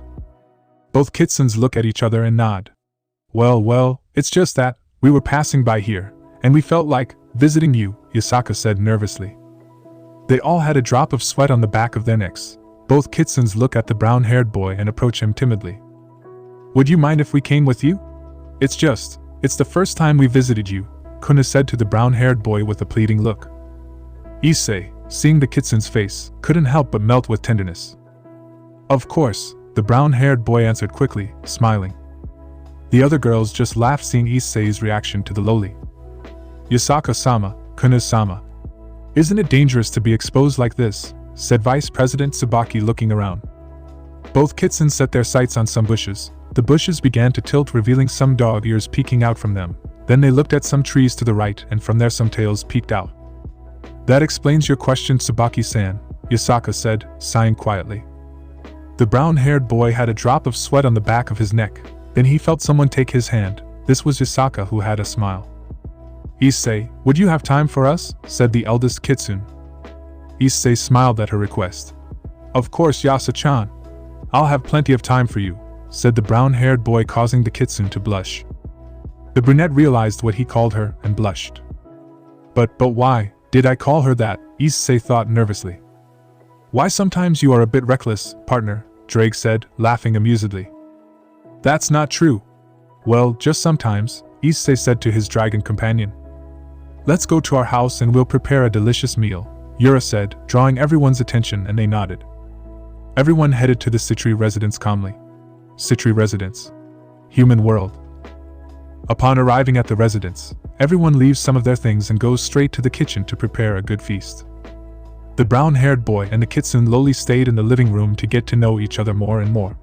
The loli laughed and showed a wide smile that when seen by her mother, she couldn't help but feel happy and more interested in the brown-haired boy ever since they got together with Issei. Her daughter really smiled and laughed. The loli kitsune approached the brown-haired boy crawling on the couch to start moving her kitsune tails. Issei, said the loli looking at the brown-haired boy with a slight blush. Why, yes, said the brown-haired boy smiling nervously. Can we go for a walk? Issei, seeing that level of tenderness, couldn't help but refuse. He went with the girls to tell them that they were going outside, to which they nodded. Outside, the loli kitsune timidly took the brown-haired boy's hand, to which he smiled nervously. They both went to a park where Issei bought ice cream for both of them. The kitsune takes the ice cream and starts eating it happily. It's delicious, exclaimed the loli looking at her ice cream with stars in her eyes. Right. This is my favorite ice cream stand. Every time I come and buy one, he said with enthusiasm in his words. Will you bring me more often? Asked the loli. Of course. You will always be welcome in my house, Kuni-chan. I mean, my house is your house, said the brown-haired boy with his hand on the back of his neck. The loli kitsune blushed beyond belief, and for a moment she felt like her tails would appear and begin to wag fiercely. Luckily, she managed to control herself. They both continued walking until they reached a bench where they both sat down to continue enjoying their ice cream. When they finished, they began to talk about trivial and interesting topics, which they both laughed and discussed amusingly. Some ladies approached Issei and the kitsune. How pretty your daughter is, said one of the ladies to the brown-haired boy. Issei laughed a little and the loli kitsune shook her head. She is not my daughter, she is, before saying he was interrupted by the loli. He is my lover, the loli kitsune said with difficulty, with a lot of blush on her cheeks. Those present were shocked to hear the little blonde plus the brown-haired girl, who never thought that the little blonde would say that. We're sorry to ask. The ladies left the place with their faces in shock. The brown-haired boy, still in shock, turns to look at the blonde. Kunu-chan? Why did you say that? Said the brown-haired boy very nervously. The little kitsune was blushing a lot. She slowly takes the brown-haired boy's shirt and looks him in the eyes. Why, I can't resist it anymore, exclaimed the kitsune. Never before have I felt my heart beat for a man. When I met you and heard of your exploits, I took a certain interest. You didn't treat me like a princess. You talked to me as if I were a normal person. You protected me, you called me pretty, and I don't know how, but is this called love? Said the younger kitsune with a lot of blush on her cheeks. The brown-haired boy was surprised by the kitsune's declaration. He felt affection for the loli, but he knew that the age difference was noticeable. Kunu-chan, I do love you, but are you sure you love someone like me? I mean, I'm years older than you, said the brown-haired boy looking at her blushing. Kunu approached the brunette's chest and slowly rested her head. That doesn't matter to me. I'm just sure that I want to be with you and I want my heart to be yours, she said the last thing in a whisper. The brown-haired boy had his eyes wide open, but after a moment he smiles sincerely and hugs the loli. Okay, if you're okay with me then, let me love you, please, said the brown-haired boy smiling from ear to ear. The loli kitsune smiled at him, and then closed her eyes and gave him her lips. The brown-haired boy, seeing her like that, quickly turned around to see if there were anyone nearby. Upon verifying that there was no one, he approached her lips and claimed them as his own for a few seconds. After the kiss, the brown-haired boy separated from her lips and looked at her. The loli was blushing as much as possible, hiding her face in the brown-haired boy's chest. He smiled and caressed her hair. After a while the sun began to set little by little, leaving a beautiful sunset. Come on Kunu-chan, the food must be ready, said the brown-haired boy smiling at her. The blonde nodded and they both got up to leave. Just when they were about to leave the park, Issei felt a hand on his shoulder. When he turned around he could see two officers. Sir, please allow us a moment, said the officer naturally. The brown-haired boy felt a slight chill down his spine. Of course, officer. What's going on? Issei asked nervously. We received an anonymous complaint against you. Someone said that girl. The officer pointed at Kunu. She said that you were her lover, so we need to ask you a series of questions. Issei was shocked and his blood ran cold, so he used magic to confuse the officers. Both officers looked at each other in confusion. What are we doing here? Said one of the officers. Both officers said goodbye to each other. The brunette looked at Kunu and smiled at her. Issei, why did those men want to interrogate you? Asked the loli, taking Issei's hand. They needed to know some directions. The brown-haired boy laughed nervously. Anyway, let's go eat. I'm dying of hunger, said the brown-haired boy, walking to his house holding Kunu's hand. Ha, that. I've never seen that before, ha, dude, you're a real Lilican, and then the face you had, you must be the funniest host I've ever had, said the dragon, dying of laughter. A vein popped out on Issei's head. Keep laughing. I'll laugh more when the dragon Appai show returns to the air. Yes, it would be a shame if your name of the Sekiryuutei, the most feared being, is stained again, ha. The brown-haired boy laughed in his mind. A silence was heard in Issei's mind. I'm sorry, Issei-sama. I am going to sleep, good night, said the dragon, alarmed, and then went to sleep. Issei on the road smiled evilly. Upon arriving at the Sitri residence, the girls welcomed them both with open arms. Yasaka, noticing her daughter's huge smile, knew that something good had happened with the brunette, which made her feel a little jealous for her daughter. After finishing eating, Yasaka sits next to Issei on the couch. Issei, is there a place where we can be alone? Said the older kitsune, whispering in his ear. The brunette blushed a little. Yes. Let's go to the roof, Issei whispered to him. All the other girls didn't notice that the blonde and Issei had stood up to go to the rooftop, except Sona noticed where they both went. Issei, Sona said calmly. The brown-haired boy approached Sona and she grabbed him by the collar of his shirt to whisper in his ear. If you're going to add more girls to your harem, remember that you have to give me twice as much love. Okay, Sona said as she gave him a kiss on the cheek. Tomorrow we go out on a date, said the brown-haired boy, kissing her cheek. The Sitri heiress blushed and nodded. They went out to the rooftop where the moonlight created an incredible atmosphere. The view is very beautiful, said Yasaka, contemplating the moon. Right. In fact, when I know the night is beautiful, Sometimes I go out at midnight without the girls noticing and I sit on the couch to admire the beautiful view, said the brown-haired boy looking at the moon. And when it rains? Doesn't all this furniture get ruined? The blonde asked. No, because the roof is mobile, you can press the button there. He pointed at the button, and the roof appears to prevent it from getting wet, or else we use magic. Now that I realize we left the roof of the Azo. He could not finish because Yasaka took him by the hand. Yasaka-sama? Issei said, surprised. Call me as you called me. I like it. Yasa-chan, that's what I want you to call me, she said, blushing with her gaze on the brown-haired boy. Okay, Yasa-chan, said the brown-haired boy, smiling. Are we going to the zone for all? Suggested the brown-haired boy to the blonde. She nods, smiling, as they both go to the couch. And so they began to chat for a while, causing laughter and more laughter from both of them. They both told their anecdotes, and some funny memories they had separately. When the night is at its halfway point, the moment comes when both of them are left observing the moon once again. Issei, can I confess something to you? Said the blonde kitsune with a blush on her cheeks and her hair covering her eyes. Of course. I will always listen to what you want to tell me, said the brown-haired boy, focusing his attention on her. You remind me of my late partner. He was a good man. When I met him, he made me laugh. He made me feel unique. I was actually in love, but just when I was pregnant with Kunu, the blonde began to sob. He left me. He broke my heart. A few tears ran down her rosy cheeks. I'm afraid of falling in love. I tell you this because I've fallen in love with you, said the kitsune, crying with red cheeks. I've met you and I know that you are not like that, but still. The brown-haired boy interrupts her by taking her by the shoulders. Don't cry. That guy doesn't deserve your tears. I don't understand why some people are like that. I would never do that to you. You are a very pretty and nice woman, funny and very smart. And above all, that smile you have, that is so beautiful, said the brown-haired boy, taking her cheek to now dry some of her tears. I understand how you feel. I suffered something similar. I was also abandoned. I was also alone for a while, said the brown-haired boy, looking melancholy at the moon. I don't know how difficult it was for you, but you know what? You did a good job as a mother, since Kunu-chan is an incredible girl, and she is happy now. So don't cry anymore. Lift your face and look to the future, forget those fears that tie you to the past. I want you to be happy, said the brown-haired boy, smiling from ear to ear.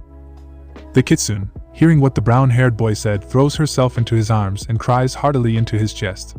They both fall back onto the zone for all. Thank you, thank you, thank you.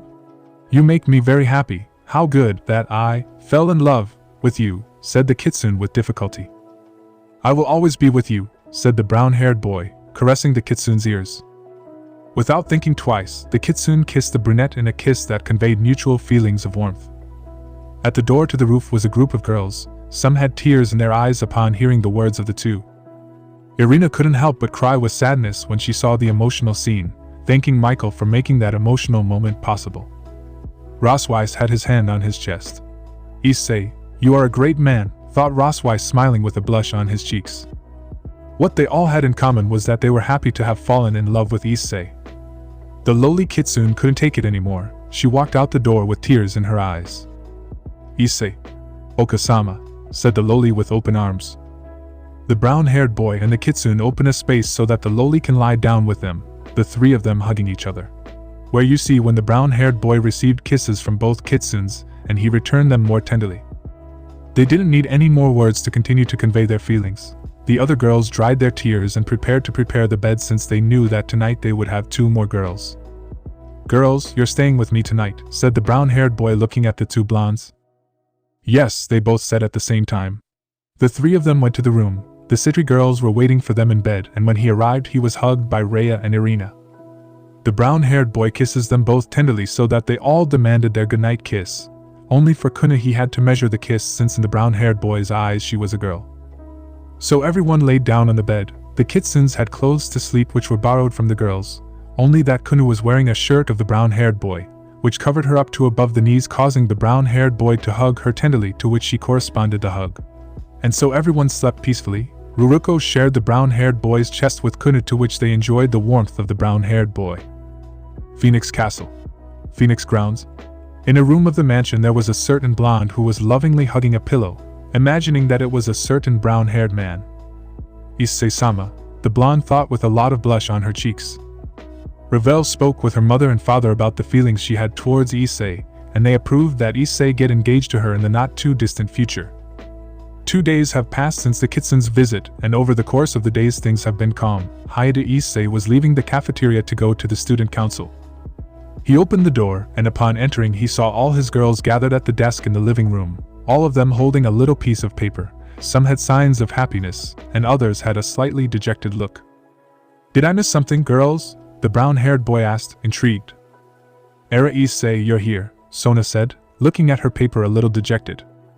"Issei-chan. Our date starts tomorrow," Ruruko said, hugging the brown-haired boy's arm. "Date?" Issei wondered in his mind. "We made a draw, Issei-kun," the reincarnated angel said calmly. "We drew lots for the order in which you will go out with us." She turned around to make the peace sign. "And I will be the third." "No. They didn't tell me anything about this, but I promised. Anyway, I want to go out with them," Issei thought, scratching the back of his neck. "But will we have the dates after school?" the brown-haired boy asked as he sat down on the sofa for all. "No," Sona replied. "You will not attend classes until we finish our dates. You will have a little vacation, so to speak, but don't worry, I'll take care of that." This time Sona got up from the desk to stand in front of the brown-haired boy. "That means that the girl who has a date with you will not attend classes." Issei was surprised. "Girls are kind of scary," the brown-haired boy thought playfully. "Partner, how are your savings?" the dragon asked the brown-haired boy. "Luckily, I still have a lot of money left from the dragon Oppai," the brown-haired boy thought with fake tears. Issei, I forgot to tell you, Revel will also have a date," Sona said as she sat next to Issei. "But Revel-chan is not here. I'm going to go tell her," said the brown-haired boy to get up but was stopped by Sona. "It's not necessary," he said reassuringly to the brown-haired boy. In the room a hologram appears showing the lowly phoenix. "Hello Issei-sama," she said happily. "I will be the fourth girl you go out with. I will look forward to it," she said, putting the paper on her chest. "Hello Revel-chan," the brown-haired boy said happily. "Wait a minute. How did she get the role if she's not here?"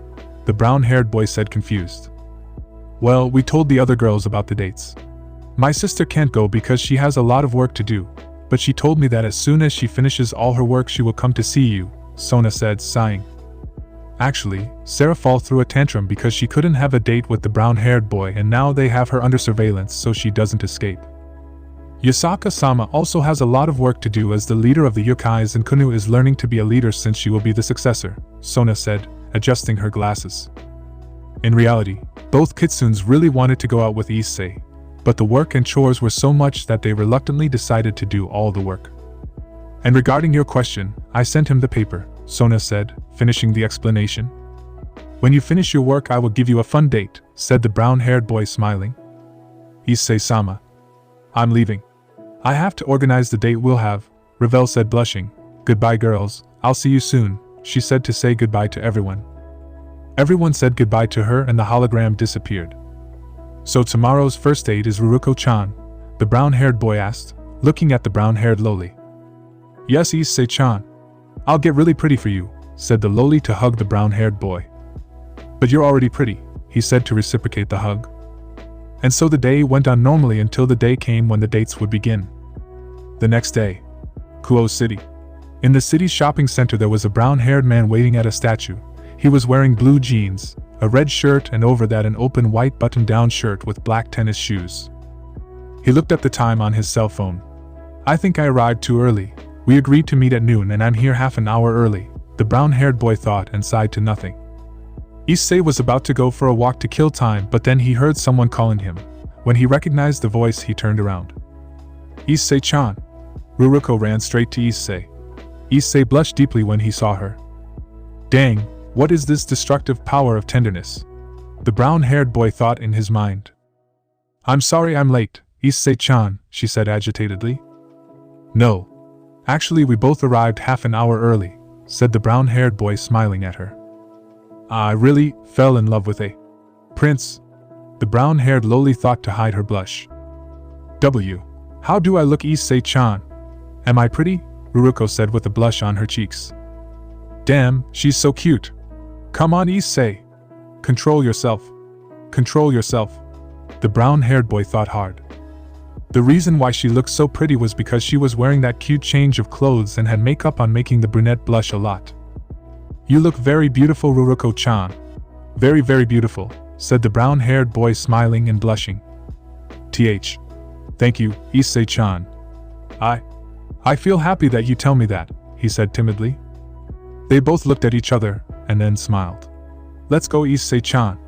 We have a date to start," Ruruko said to take the brown-haired boy's hand and go for a walk.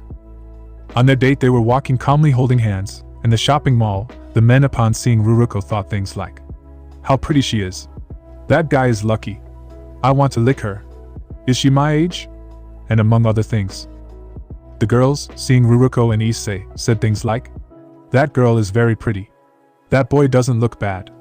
Is she his little sister?" And among other things. They first went to a movie theater to watch a very romantic movie. Issei was normal watching the movie eating popcorn while Ruruko was amazed by the plot. In the romantic moments, she put on a longing face, imagining that the protagonist was Issei and the girl was her. When they finished, they went to eat at a family restaurant where they both ordered simple meals. Afterwards they went to a clothing store where the brown-haired loli tried on a lot of cute clothes, which on more than one occasion caused the brown-haired boy to have a nosebleed. "How do I look, Issei-chan?" said the brown-haired loli, striking a shy pose in very cute clothes. His level of cuteness is impressive, the brown-haired boy thought, covering his nosebleed. "You look very beautiful, Ruruko-chan. I fell in love with you even more," said the brown-haired boy with his hand on the back of his neck. The brown-haired loli blushed as much as possible. "Then I'll take these clothes," she said, blushing a lot. Ruruko put her clothes back on. Issei bought the clothes and they both walked out holding hands. The day passed. Both had already gone to other stores and also went to an arcade in which the two were very competitive in all the games, and to finish they had taken photos in a photo booth. They went to a candy store and bought some candy to eat in the park. In the park they both sat on a bench and began to enjoy their candy. They both laughed and talked about things around them or things they had experienced in the past. The date ends with the brown-haired boy and Ruruko arriving at the Sitri residence. Before entering they both stood at the door looking into each other's eyes. "I had a lot of fun today, Issei-chan. It was my first date, and I can say it was the best," Ruruko said, smiling happily. The brown-haired boy blushed deeply. "Enough, I can't stand it anymore." Issei hugged Ruruko and began to kiss her. At first she was a little surprised, but then she began to reciprocate. The brown-haired boy surrounded the loli's waist and back. Ruruko put her hands on the nape of the brown-haired boy's neck to deepen it. Both took a good time kissing until the brown-haired boy separated to take a breath, but "Now you will take responsibility," Ruruko said as she joined her lips with Issei's again. They continued with several kisses in which the brown-haired boy kissed her face and caressed her hair. The loli did the same with Issei. Her gaze was lost in the brown-haired boy's, giving a cute look. "Oh no. I'm about to," Issei thought. Just when they thought about crossing the line, the door to the residence opens. "I didn't want to interrupt, but if you're going to continue, do it inside," Rhea said, smiling mischievously. They were both shocked, and the loving moment they were having was cut short. Ruruko wanted to continue a little longer, but he quickly took her face and kissed her cheek. "We'll continue later," said the brown-haired boy, winking at her and putting his index finger on her lips. Ruruko smiled and nodded as the three of them entered the house. Upon entering they were greeted by the other girls who were waiting for them in the living room. And the night continued its course until the next day, which would be Issei and Rhea's date. The next day, Issei and Rhea were walking in the aquarium holding hands while observing the fish inside. "This is very relaxing, Issei-san," Rhea clung to Issei's arm. They walked calmly, observing all the fish around them. They left the aquarium to go eat at a restaurant. After finishing eating, they went to look at clothes and pets in a store. Both of them sat on a bench that had an illuminated view of the amusement park at night. The view was very beautiful with the starry night. "This date was very fun, thanks Issei-san," she said, resting her head on the brown-haired boy's shoulder. The brown-haired boy, seeing her action, took her by the shoulder and brought her closer to him. "This view may not be the best of all, but for me, as long as I'm with you everything becomes special," Rhea said, admiring the view. Issei blushed at what was said. "I will make those moments engraved in my memory forever," Issei said, looking into her eyes. They both kissed tenderly and dedicated the rest of the night to the beautiful view they had. A few days later, The days passed and all the brown-haired girls were happy as they all had their special moment with Issei. With Irina they went to relive old times. They both went to eat at a place they visited when they were children. They visited places they wanted to go together, and finally at night they both enjoyed a moment alone in the living room, talking and kissing once in a while. With Ravel they went to a day at the amusement park where they rode all the rides that the place had, the roller coaster where they both had fun, in the bumper cars, in photo sessions, in a house of terror in which Ravel did not miss the typical glitch of hugging your boyfriend if you are scared. At the end at night they got on the Ferris wheel, staying at the top. The view that he had was of the entire illuminated city and the amusement park. Ravel plucked up his courage and told him what his mother had told him. Issei-sama, I talked to my parents, and they agreed that we should get married, she said, blushing to the extreme. Issei was shocked for a few seconds. He took in what the blonde phoenix told him, and then took a breath and answered her. When I finish school and it's my graduation day, I'll ask you this question. Ravel Phoenix. Will you marry me? And then I'll get on my knees and take out a little box with a humble ring. So please, let me finish my studies, Issei said while bowing. Ravel shed a few small tears. When that day comes, I will say, I agree to marry you, she said smiling. Issei smiled upon seeing her and hugged her. He thanked her, and they continued to kiss and be very lovey-dovey for the rest of the night. With Tsubasa Yura it was a very relaxing date since they went on a picnic under the cherry trees. They lay down on the grass to watch the clouds while they talked. The blue-haired girl had a big smile next to the brown-haired boy. They both ate some sandwiches and drank tea that Yura prepared. After the picnic they both returned home to watch a movie in the living room. They both had a popcorn fight, and in the end they picked everything up to kiss each other, and continued kissing on the couch. With Ross Weiss they went to a cafe and then to the cinema where Rose was very happy because she wanted to go out with the brunette on a date. After the cinema they went to buy crepes and from there they went to visit old temples. Momo and Issei went on a date to the zoo to see the animals since Momo really liked seeing the pandas and elephants. They also went to buy some ice cream which they both shared. Issei stained his cheek with ice cream. I'll clean it, Momo said as she approached the brown-haired boy and licked the ice cream stain. Issei blushed a little but then smiled mischievously. Momo, you also have a stain. The brown-haired boy approached her and gave her a kiss on the cheek. Momo blushed and laughed tenderly. Cheater, she said blushing. With Tsubaki they went to a water park where she was embarrassed because her bikini showed a lot of skin. The brunette when he saw her held back a nosebleed when he saw her. I think I'll need a blood donation, Issei thought, covering his nose with his hand. No. Don't look at me too much, it's embarrassing. Tsubaki covered herself with her hands. They both swam and climbed several slides. The boys looked at Tsubaki lustfully. The brown-haired boy, realizing this, threatened them with his gaze, to which they turned their faces away. The date ended with Tsubaki and Issei kissing at the entrance of the door before entering.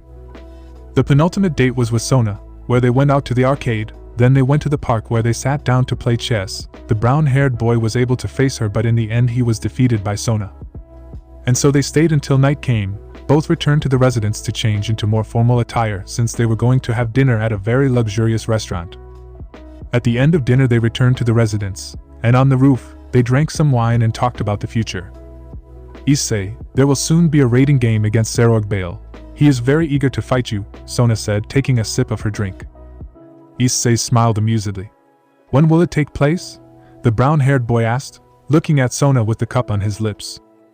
It will be soon. We must prepare ourselves since he has not lost a single raiding game, said the Sitri looking at the illuminated city. I know he is very strong. I will have to train very hard. Even though the Crimson Dragon Knight is very powerful, it still has its drawbacks, said the brown-haired boy looking at his left hand. She lowers the cup to stand up and sit on Issei's lap. I don't want you to overexert yourself. I wouldn't like something bad to happen to you. Sona rested her head on Issei's chest. Issei looked at her with a smile to hug her. Nothing will happen to me. Not as long as I have something to fight for, and that something is all of you. And whatever the circumstances, I will always be there for you, Issei said to kiss the Sitri's forehead. The Sitri heiress smiled and took the brunette by both cheeks. Do you promise? I promise. They both kissed to end their evening. Current day. Last appointment. The last day of the dates had arrived. The last girl was Tomo Meguri. The brunette was wearing khaki pants with a gray shirt and black tennis shoes. He was waiting for her at the entrance of the shopping center. Meguri had arrived a little agitated. The brunette blushed when he saw her because she looked very beautiful. She had makeup on which made her stand out more among the public. "Sorry for the delay," Meguri said, panting a little. "No. It's okay. I've been here for a short time," said the brown-haired boy without taking his eyes off her. "You look very pretty, Meguri-chan." The brown-haired boy smiled shyly at her. Meguri blushed profusely. I fixed myself the best I could, thank you. You look very handsome." Issei blushed and then laughed. "Come on, Meguri-chan. We have a date." Issei extended his hand. The red-haired girl took his hand and then smiled. They both walked through the mall, went to a clothing store, went to buy accessories, went to a photo booth, and then went to a cafe to eat a slice of cake. Both of them, who were waiting for the order, began to talk. "Issei-san, how was your training? I never asked you how you became so powerful. I mean, you defeated the wielder of the true Longinus with ease," Meguri said, staring at the brown-haired boy. Issei looked out the window with a slightly serious expression. "Well, let's say that my training has a dark chapter. At the beginning of my training, I had to confront myself," Issei said, "to remember the training." "With yourself?" "Yes. I faced the darkness that had been generated in my heart. I could see everything I would have done if I had not gone with Tannen-san. I would only bring death and destruction. I hesitated to go with him because the loneliness in my heart was so great, but after thinking about it and receiving support from Ddraig, I managed to make the decision to go train." Meguri's eyes were wide open at what the brunette said. "When I defeated the darkness in my heart, a new thought arose in me. I wanted to know the truth of things. I wanted to know why things are the way they are. I want justice to be carried out, for those beings who prevent peace, to recognize that what they do is wrong." The coffee cups arrived on the table. The brunette took his cup to see his reflection in it. "I will overcome my limits so that this life we are living remains like this. Now I have many reasons to fight for, and the most important one is you. I will protect you. I will protect your smiles." Issei took a sip from his cup. "It's delicious." "You should." He was interrupted by Meguri, who kissed his cheek. "I will be by your side. I also want peace to be achieved. Facing oneself is difficult, but remember, you are never alone. I and the others will always be with you," Meguri said with determination. The brown-haired boy smiled and kissed her. "Thank you, Meguri-chan," Issei said, smiling. The pastries they ordered arrived at the table, and they both ate them with relish. Time passed and now it was night. Both walked through the illuminated city until Meguri took Issei by the arm and they stopped. "Is something wrong?" Issei said curiously. "Issei-san, do you remember what we talked about days ago at the council?"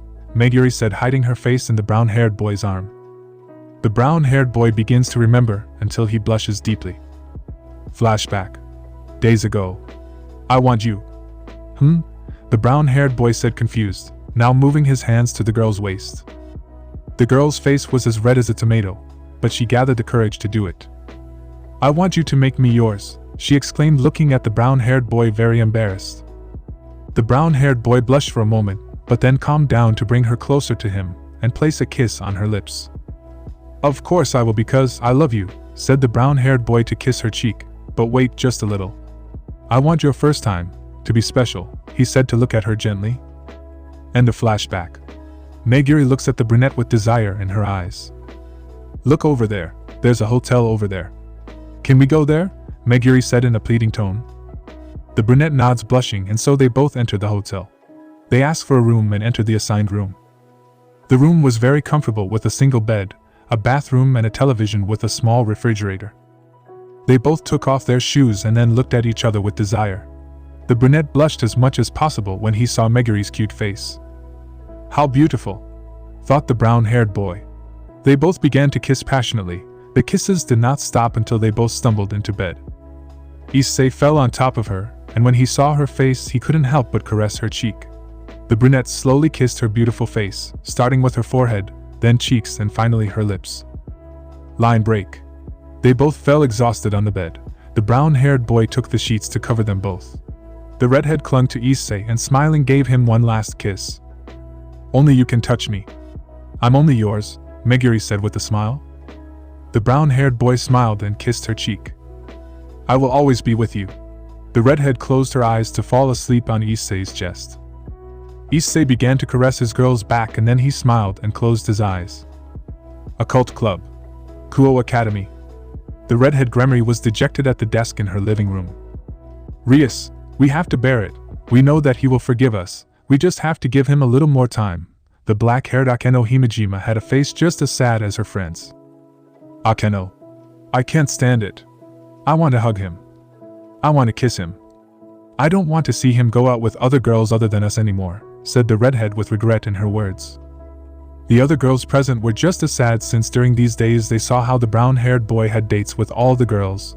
Their chest hurt a lot, and at night they cried in silence. Bucho. I miss Issei-san too, so much that she started to shed some tears. I hate myself so much for having done that to the person I love. The tears kept coming out of her face. The other girls, seeing her, went to comfort her, while some, remembering what they had done, shed tears of frustration. Bucho. I love senpai. I also feel the same as Asia senpai, said the lowly white-haired girl with regret in her words. Rias gets up from the desk to go hug both girls to comfort them. Girls, wait a minute. I know that when my cute Issei hears my explanation, he will forgive us and come back to us, the redhead thought, imagining Issei giving her a smile. A few days have passed, and the raiding game was about to begin. The raiding game would be held tomorrow, the fight between Sitri and Bale. The fight will begin within the floating city of Agars, where the evil peace system and the raiding games were first developed. The interview took place 2 days ago in which both teams were asked questions about how they felt and what they aspire to in the fight. The interview means that it will be seen by the entire underworld, Heaven, Gregory, Asgard, Kyoto and many more parts. It will be a fight where the entire public will be able to witness since the hero of Kyoto and the strongest demon were going to face each other. A fight that would be interesting for everyone. Underworld. Former Dragon King's grounds. Now our hero found himself in the grounds of the former Dragon King Tannen, training his physique to avoid extreme fatigue from the transformation. Boy, let's take a break. The purple dragon descended from the skies. You're right. I'm very exhausted. The brown-haired boy disappears from his Sekiryuutei armor to fall on the ground. It seems that you have increased the time of the Crimson Dragon Knight. But the effects are still present, partner. The gem of the Welsh dragon begins to flicker in the left hand of its wielder. Yes, for the time we've been together it's already an achievement, Issei commented, wiping the sweat from his forehead. The time they waited for the raiding game, Issei came to train hard for the game. The Sitri girls were training with Azazel, because he gave them an artificial, sacred gear that he created himself, and since he gave it to them, he taught them to be able to bring out their full potential. When they finished training they went to see how Issei trained. A few meters away from them a portal appears. Issei and Tannen, upon seeing the portal, knew who it was. The ones who came out there were the Valley team. Valley Lucifer, Issei's rival, the vanishing dragon, was walking calmly in the direction of the brown-haired boy. He was accompanied by Arthur Pendragon, Biko, Kuroka and a blonde girl unknown to Issei. So you have appeared, Hyoudou Issei, said Valley in front of him. I think it's a little late to come and say that, said the brown-haired boy with a drop of sweat on his head. Hello Sekiryuutei, Biko said, greeting the brown-haired boy. Long time no see, Issei Naya, the Nico Mata greeted seductively. Hyoudou-san, long time no see, Arthur said politely. The blonde girl who came with them had her head down, a sign that she was hiding a blush. The brown-haired boy, seeing the blonde, raised an eyebrow to look at Valley again. Hello everyone. So you recruit new members, he says, pointing at the blonde. Valley smiles calmly. I didn't recruit her. She wanted to join the group to take care of her brother, he said without importance. I'm sorry I didn't introduce myself. I'm Lefay Pendragon, sister of Arthur Pendragon, she said to get out of her sadness and introduce herself. Issei laughed sympathetically.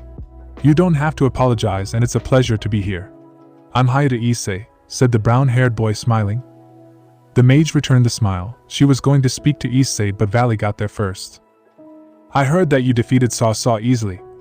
What trick did you use? Valley asked curiously, to which everyone paid attention. Issei thought for a few moments until he sighed. First of all, are you here to avenge your partner from the Chaos Brigade? The brown-haired boy became serious when he asked that question. Valley let out a small laugh. We are leaving the Chaos Brigade and will now pursue our own goals, Valley said sincerely. Issei stood up and walked until he was in front of his rival. There was no trick. I beat him with my own strength. I'm not the same as before, says the brown-haired boy seriously. Kuroka approached both of them to stand in front of Issei.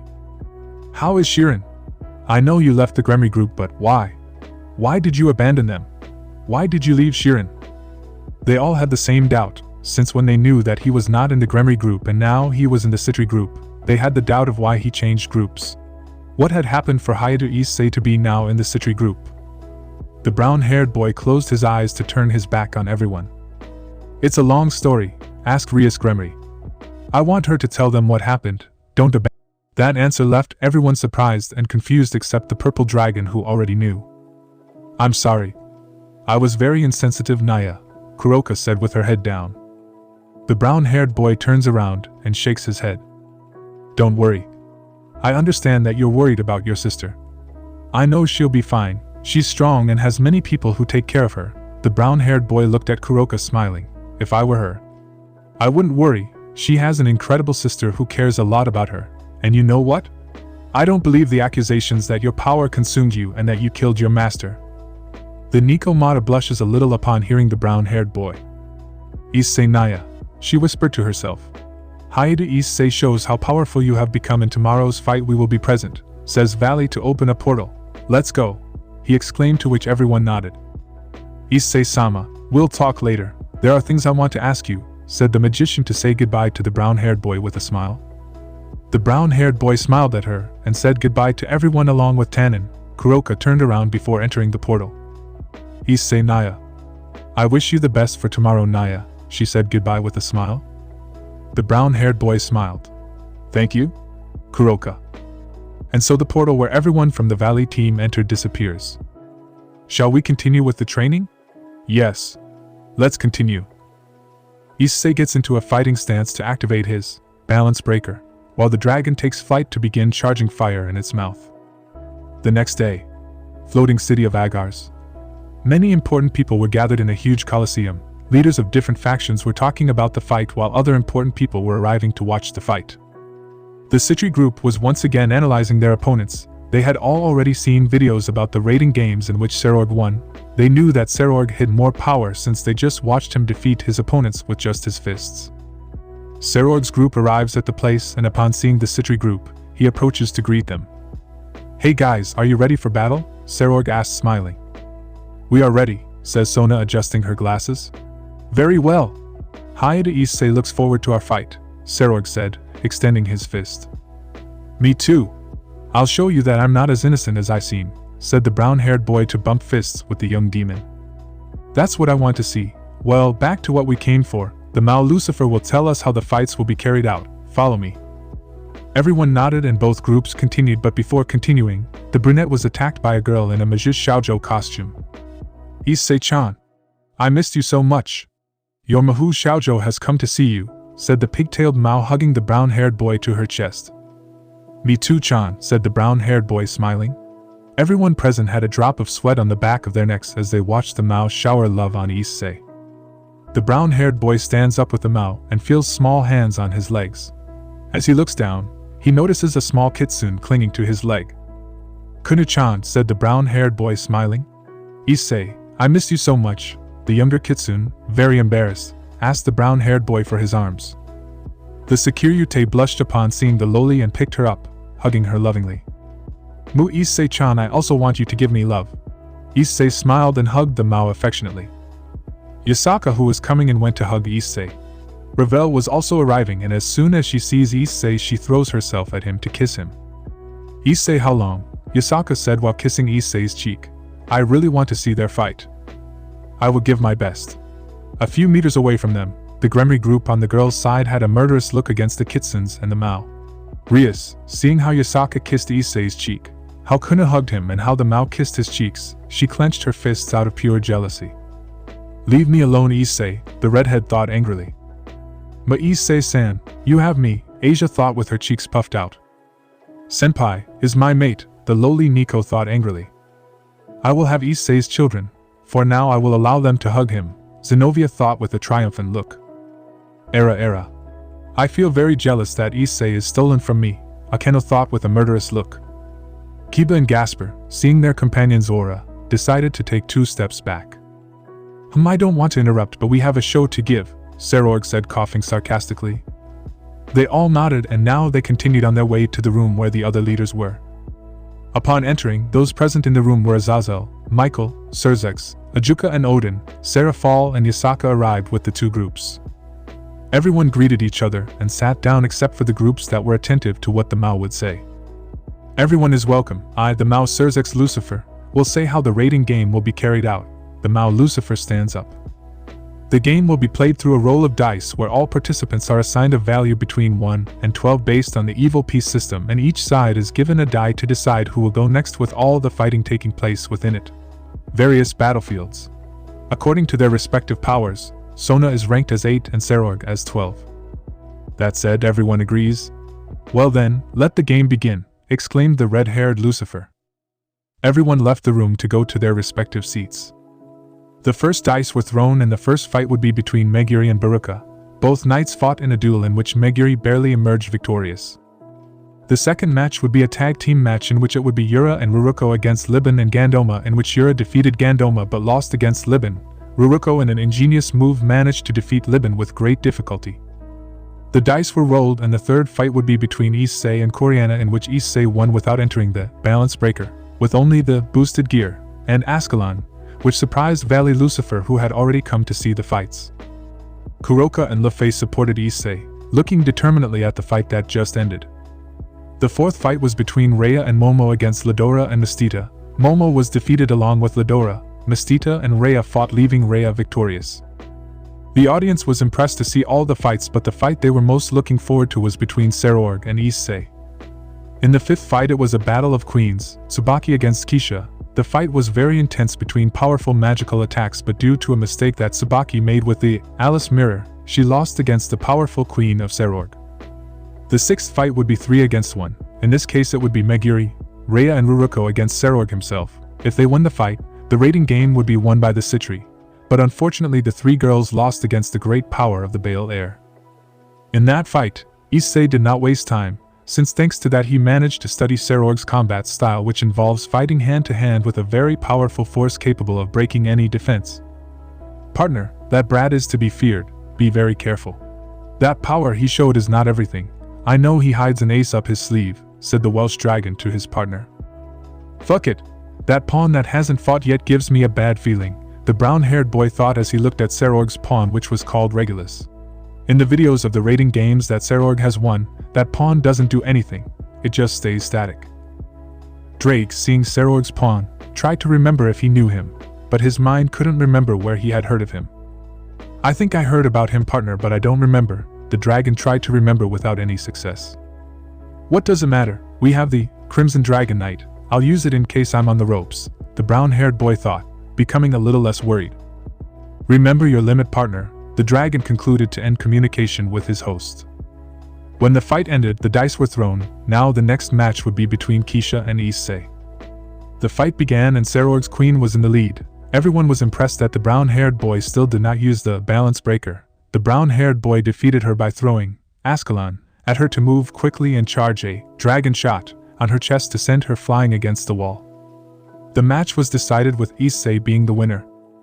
Serorg was impressed with the brunette. A smile appeared on his face as he was so excited to fight him. The last match of the game would be a tag team match. Issei and Sona against Serorg and Regulus. Just when the couples were about to go down to the arena, Serorg stops them. Wait a moment. I have something for you, he said before descending into the arena. Sona and Issei along with everyone present were attentive. We heard you, Sona said calmly.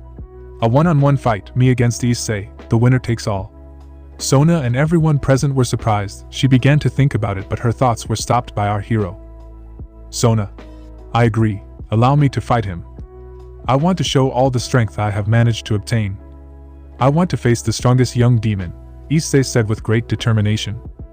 But Issei, I don't want to worry, she was interrupted by the brown-haired boy. I'll be fine.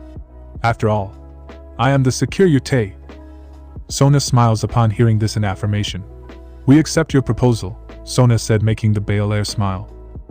All the girls in the brown hair wished him luck, to which he thanked them with a kiss on the forehead, causing even more jealousy in the Gremory group.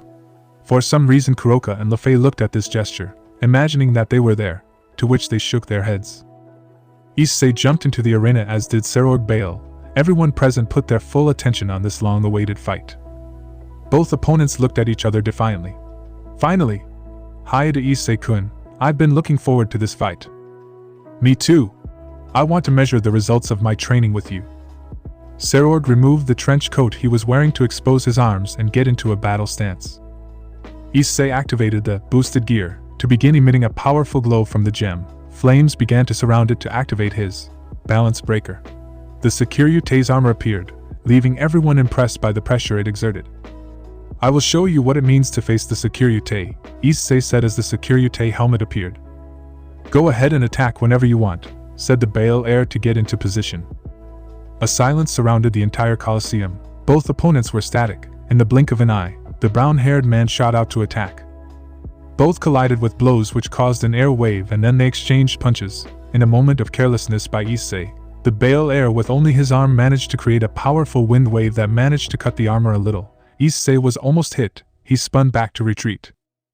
Damn, those hits are strong. I'll have to be more serious. Issei creates several dragon shoot to launch them. Sekiryuutei with the great strength he has hits all the dragon shoot, deflecting them, but when he looks up he saw the brown-haired man who was in front of him, and without giving him time to cover himself, Issei hits him so hard in the face making him back off. Without wasting any more time, Sekiryuutei punches the air several times, launching several waves of wind in a row, which the brown-haired boy dodged all of. Sekiryuutei with his great speed intercepts Issei appearing behind him to give him a direct blow to the back causing him to fly, but before hitting the wall, he stops with his hands to now shoot towards Sekiryuutei and join both hands wrapping themselves with a green energy to crash with the young demon. The young demon, feeling the impact, makes a gesture of pain and crashes into the wall. Sekiryuutei leaves the wall to resume his pose. You are strong, Issei-kun, I recognize it, Sekiryuutei said looking at the brown-haired boy. That's not all my strength. The brown-haired boy used jet to appear in front of the Bale heir. He barely managed to cover himself and dodged several blows from Issei. The entire audience was impressed by the fight they were witnessing, plus Valley's group, who remembered that Issei did not have those skills and strength. Sona along with the other girls were a little worried about Issei. The Gremory boys and the leaders watched the fight attentively.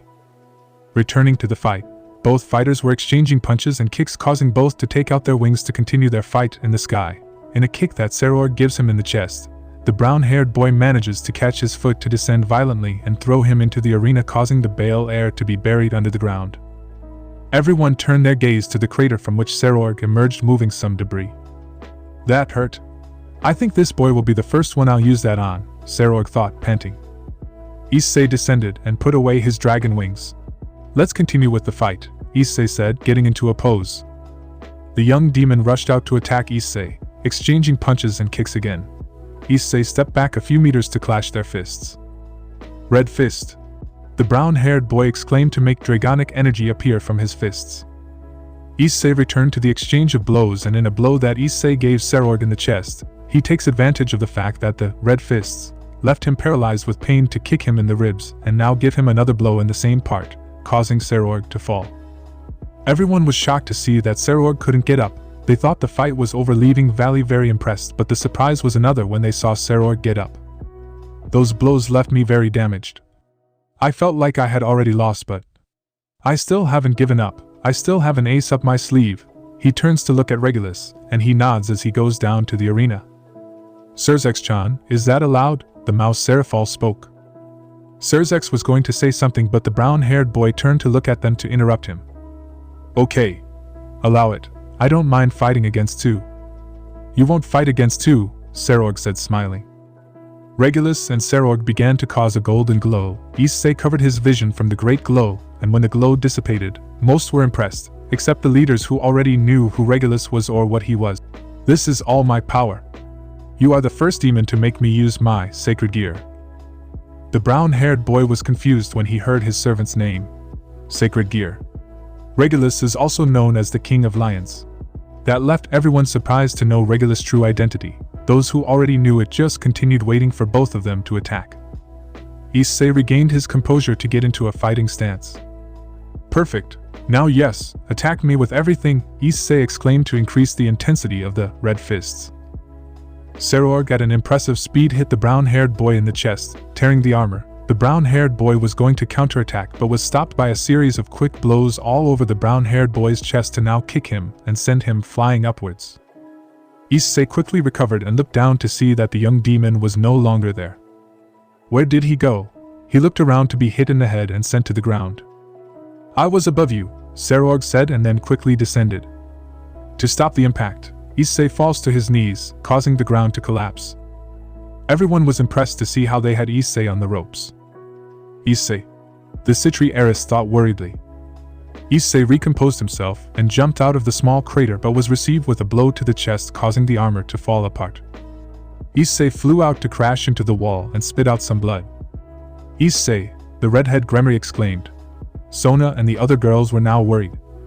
So they are going to hurt Issei-chan, said the Mao with regret. Oni-sama. I'm worried, said the Sitri heiress. In the arena, Issei was kneeling on one knee trying to get back up. Partner, that brat is beating you up. Looks like it's time for you to use the Crimson Dragon Knight, said the dragon in Issei's left hand. Not yet.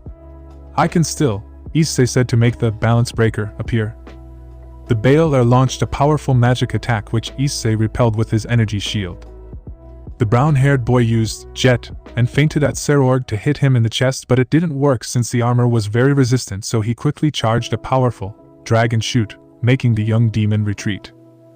In retreat, Issei appears at Ascalon and launches it in a deadly shot. The young demon jumps to dodge the sword, but he didn't expect Issei to appear in front of him and strike him with two powerful dragon shoots, knocking Sekiryuutei brutally to the ground. Issei descended exhausted to the ground thinking that he had defeated him, but Sekiryuutei emerged from the rubble with his armor full of scratches. It was a good hit, very good, but I'm still standing. Issei made the Sekiryuutei's helmet disappear. Amazing. You are very strong, but I still need my power increase. The brown-haired boy extended his hands downwards. The rubble on the ground began to rise and the atmosphere began to tense. His armor began to be surrounded by crimson particles until a glow of the same color illuminated the battlefield, causing everyone to cover their eyes. As the glow faded, the entire audience watching the fight was impressed to see the brown-haired man's armor. Sekiryuutei was speechless. He totally admired the armor, the crimson particles, the aura and the electric green rays that they gave off. Tell me, Sekiryuutei, isn't this color beautiful? The brown-haired boy ran his fingers in front of his face. Valley Lucifer was frozen in place. He never believed that his rival would be able to reach such a level. Ever since he met him, he knew that he was the weakest Sekiryuutei. Now seeing him like this, he knew that title no longer suited him. The Baal-er got into a combat stance to wait for the brown-haired boy to attack. Let's dance, said the brown-haired boy as he put on his helmet. Issei at a speed that not even Sekiryuutei could see hit the All for Honor mention directly in the face, sending him flying, but before he crashed, the brown-haired boy appeared behind him and elbowed him in the back, making him fall face down. Sekiryuutei barely got up, and with his power he created a large axe. Issei created an energy sword with his hand and launched himself to attack. The young demon found himself retreating before the hard clashes of the brown-haired man. In a quick upward movement, the brown-haired man took the axe from Sekiryuutei and stabbed the sword into his chest, managing to pierce the armor. Some leaders were going to intervene thinking that Issei was going to kill Sekiryuutei, but they saw how the brown-haired boy withdrew the sword and showed no blood or piercing. Relax, this energy sword is not made to kill, unless I wanted to. What I just did was pierce your energy. The audience, upon hearing what the Sekiryuutei said, felt that Sekiryuutei Baal was going to lose this match. The Baal-er, coming out of the trance caused by Issei's sword, steps back. I'm going to end this. Sekiryuutei put his hands together to charge a powerful electric attack. Issei felt several stitches in his body. Partner, time is running out, finish this now, the dragon warned his host. Issei raised his right hand back. And a green energy began to form in his hand. This will be my best blow, Sekiryuutei said, intensifying the energy. Shine. Crimson rays began to surround the green sphere. Take it, the young demon exclaimed to release his energy. Attack. Issei released a powerful torrent of green color. Issei's attack was so powerful that it completely swept away Sekiryuutei's. No longer seeing that he could dodge the attack, he received it with all his power.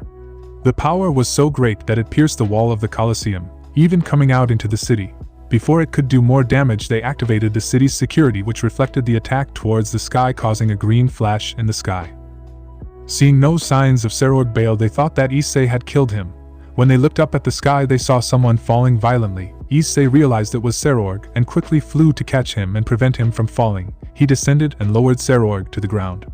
When he fell to the ground, Sekiryuutei's armor fell apart, leaving Regulus at his side with a lot of noticeable damage. Everyone went down to the shattered arena and saw that the Bale heir was unconscious. Issei took a few steps back and dematerialized the armor to fall from exhaustion. Ria, seeing this, was going to catch Issei, but Serafal got there first. Issei-chan! Issei-chan, Serafal said between sobs. "Issei," said Sona to hug Issei's head. The other girls went out to help him until the brown-haired boy opened his eyes. "Girls, it looks like we won," said the brown-haired boy, raising his thumb. "I, the Mao Surzek's Lucifer, declared the Sitri group as the winner of this game. Congratulations, guys," said the Mao Lucifer, smiling. Kuroka approached the group. "Girls, I can heal Issei with Senjutsu. Leave it in my hands." The girls were a little suspicious of Kuroka since the charges against her were still present, but at Issei's request, the Mao Surzek was allowed to watch the game along with Valley, since Odin also helped Surzek agree, since Valley officially declared that he left the Chaos Brigade. Yasaka, who was present, was going to say something but was interrupted by the brown-haired boy. It's okay, Yasa-chan, I trust her," said the brown-haired boy, smiling at her. Kuroka blushes upon hearing the brown-haired boy. "I will also cure you," Yasaka said without losing her determination. Both girls took Issei to the infirmary of the place along with Sekiryuutei. The other Issei girls followed them, while the young demon's entourage took Regulus and his king to the infirmary. Kuroka and Yasaka began to heal Issei with Senjutsu, both girls hugging the brown-haired boy. Kuroka had a lot of blush on her cheeks. For some reason, being close to Issei made her feel calm. "I want to feel this feeling more," Kuroka thought to hug Issei tighter. A few days have passed. The entire supernatural world can't stop talking about the raiding game that took place not long ago. Sekiryuutei had already recovered from his injuries. The young demon was excited because a very powerful rival finally appeared which he wants to overcome, and that is the young Sekiryuutei. On the other hand, the hacker Yucca Valley Lucifer was still in shock that his rival had totally surpassed him. He decided that he would focus on training in order to achieve greater strength that could defeat his rival. Hyoudou Issei was at the academy, pensive at his desk, as Iniko Mata was addressing his thoughts because the days he was being healed by Yasaka and she was getting to know her, he trusted her. But after getting to know her more, he realized that he could completely trust her. Not only did he get to know Kuroka better, the blonde Pendragon was not far behind. Both became friends. He and Lufei talked about why the Dragon Op-I was cancelled since she was a fan of this program, to which Issei simply broke into a drop of sweat and then explained why. Back at the academy, class hours were over. Issei, Momo, and Yura headed to the student council. Kuo Academy. Student council. In the council room were the Sitri girls. A pile of papers was on Sona's desk. The Sitri heiress along with the other girls in the entourage were working on that pile of papers. "Era Issei, how good that you arrived," Sona said without taking her eyes off the papers. Issei understood what his girlfriend said. "Where do I start?" said the brown-haired boy, shrugging his shoulders. "You can start there," she pointed to a pile that was next to Tsubaki. "Is all this for the school festival?" Issei asked curiously. "If all these are proposals from the clubs and halls, and how much funding they ask for." Issei sighed heavily and proceeded to take a seat, but before he could do anything, Sona stopped him. "Issei, you will sit here." She gets up from her chair. But Sona," the brown-haired boy was surprised. Sona approaches Issei to take him by the wrist and sit him there. Issei was going to say something, but he couldn't since Sona sat on his legs. Ruruko puffed out her cheeks a little since that spot was hers, but if it was Sona, she wouldn't mind sharing it. Tsubaki laughed lightly as she passed the papers to the two of them. The day continued with everyone working in the room. Some students who entered the council and looked at the president with one of the former perverts sitting on her legs. Everyone who entered was in shock and began to make their theories of why Issei was no longer a pervert, and the most famous was that Sona corrected him with spanking, and in the end they both ended up in love. Finally, everyone had finished the paperwork so they could go home and rest since the festival was in 3 days.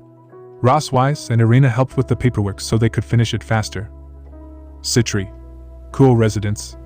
In the middle of the night, all the girls were asleep hugging Issei. As he couldn't fall asleep, he decided to get up but was held by a sleepwalking Momo. "Issei," she whispered. "Go to sleep, I'll be back in a moment," the brown-haired boy whispered as he caressed her cheek and kissed her forehead. Issei left the room to go straight to the rooftop to get some fresh air. He sat down on one of the stone for alls to watch the stars. "I know you're there," Issei said without taking his eyes off the sky. From the shadows came a girl with a tail and cat ears. This was Kuroka, who had a funny smile. "Every day you surprise me more, Issei Naya," Kuroka said, addressing the brown-haired boy. "Take a seat and join me to see this beautiful night," said the brown-haired boy, pointing to the place next to him. Kuroka sat next to him and looked at the stars with him. "You're right. I hadn't appreciated how beautiful the stars are. True? When I can't sleep, I go out to this place to see the stars and feel the fresh air. It's like my special place at night." Issei looks at the Nikomata to give her a smile. "Don't you have a place where you feel like all your problems go away?" Issei asked that question, which surprised Kuroka a little, leaving her thoughtful. The Sekiryuutei realized the question he asked and mentally slapped himself. I'm sorry, Kuroka, I didn't want to," he was interrupted by Kuroka, who shook her head. "I don't have a special place, because everyone considers me a criminal for what I did in the past. But you know, I didn't kill my former master because my powers consumed me, Naya. She began to sob. Issei, seeing Kuroka's reaction, decided to pay full attention to her. "My former master wanted to hurt Shirin. I felt betrayed, Naya. I love her so much. I wouldn't allow her to be hurt, even if she hates me. I will never stop loving her, Naya." A few tears came out of her cheeks. Issei remained static. "I started watching you since the meeting of the young demons. You managed to make Shirin accept herself. I could see her with a smile next to you. I always wanted to thank you for that, but you disappeared, and when I found out about that, I felt sad for Shirin, Naya." Her smile disappeared, and she couldn't continue because the brown-haired boy hugged her. The hug transmitted warmth and security. Kuroka, feeling the brown-haired boy, hugged him with great force to drop his ears. She cried on the brown-haired boy's chest while he caressed her head and buried his face between the Nikomata's ears. "Kuroka, I was right about you, you're an amazing girl. I knew those accusations they had about you were false. You stained your name to protect someone dear to you. You must have been through a lot." Issei blushed a little. "But all that will end because I'll be there." Issei turned his face away to hide his blush. Kuroka blushed upon hearing the brown-haired boy, and more tears came out of her beautiful face. Thank you, Naya," she said with blush and tears. Issei held her to his chest so that the Nikomata could cry freely into him. Issei felt sad knowing everything the Nikomata had done. When the Nikomata calmed down, Issei wiped away her tears. "It's time for me to tell you about myself, about why I left the Gremory clan." Issei looked at the ground to sigh heavily. Kuroka took his hands to pay attention to him. Issei told Kuroka everything that happened, the reason why he disappeared, how he became stronger, and why he left the Gremory clan and joined the Sitri. Kuroka was in total shock knowing that her little sister had done such a thing. "Don't worry if you think I'm seeking revenge, because I know that's not the right path. In my training I got rid of the darkness in my heart. Now I know that revenge is nothing good." Kuroka was still assimilating what Issei said. "Issei, Naya. I don't know what to say. I didn't think that Shirin would do that. I feel disappointed in her. I just hope she doesn't regret it later," said the Nikomata in a comforting tone. "Okay, what's done is done. By the way, Kuroka, I want to share my special place.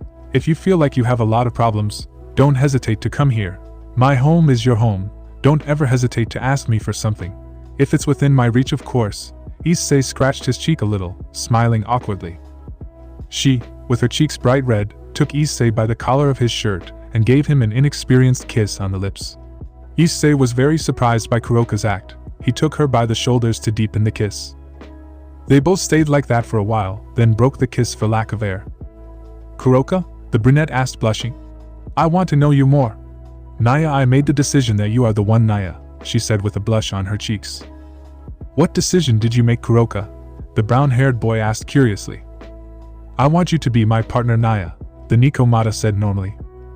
Issei caressed her head, and she blushed at the act. "I'll take care of you, Kuroka, I promise." Kuroka threw herself into the brunette's arms to kiss him slowly. They both separated and the brunette stood up. "Come on, Kuroka, I'm very sleepy," Issei said, extending his hand. "Yes, me too." He took the brown-haired boy's hand. They entered the room with the girls still asleep and both of them stood up. The girls instinctively hugged Issei and Kuroka recovered on top of him.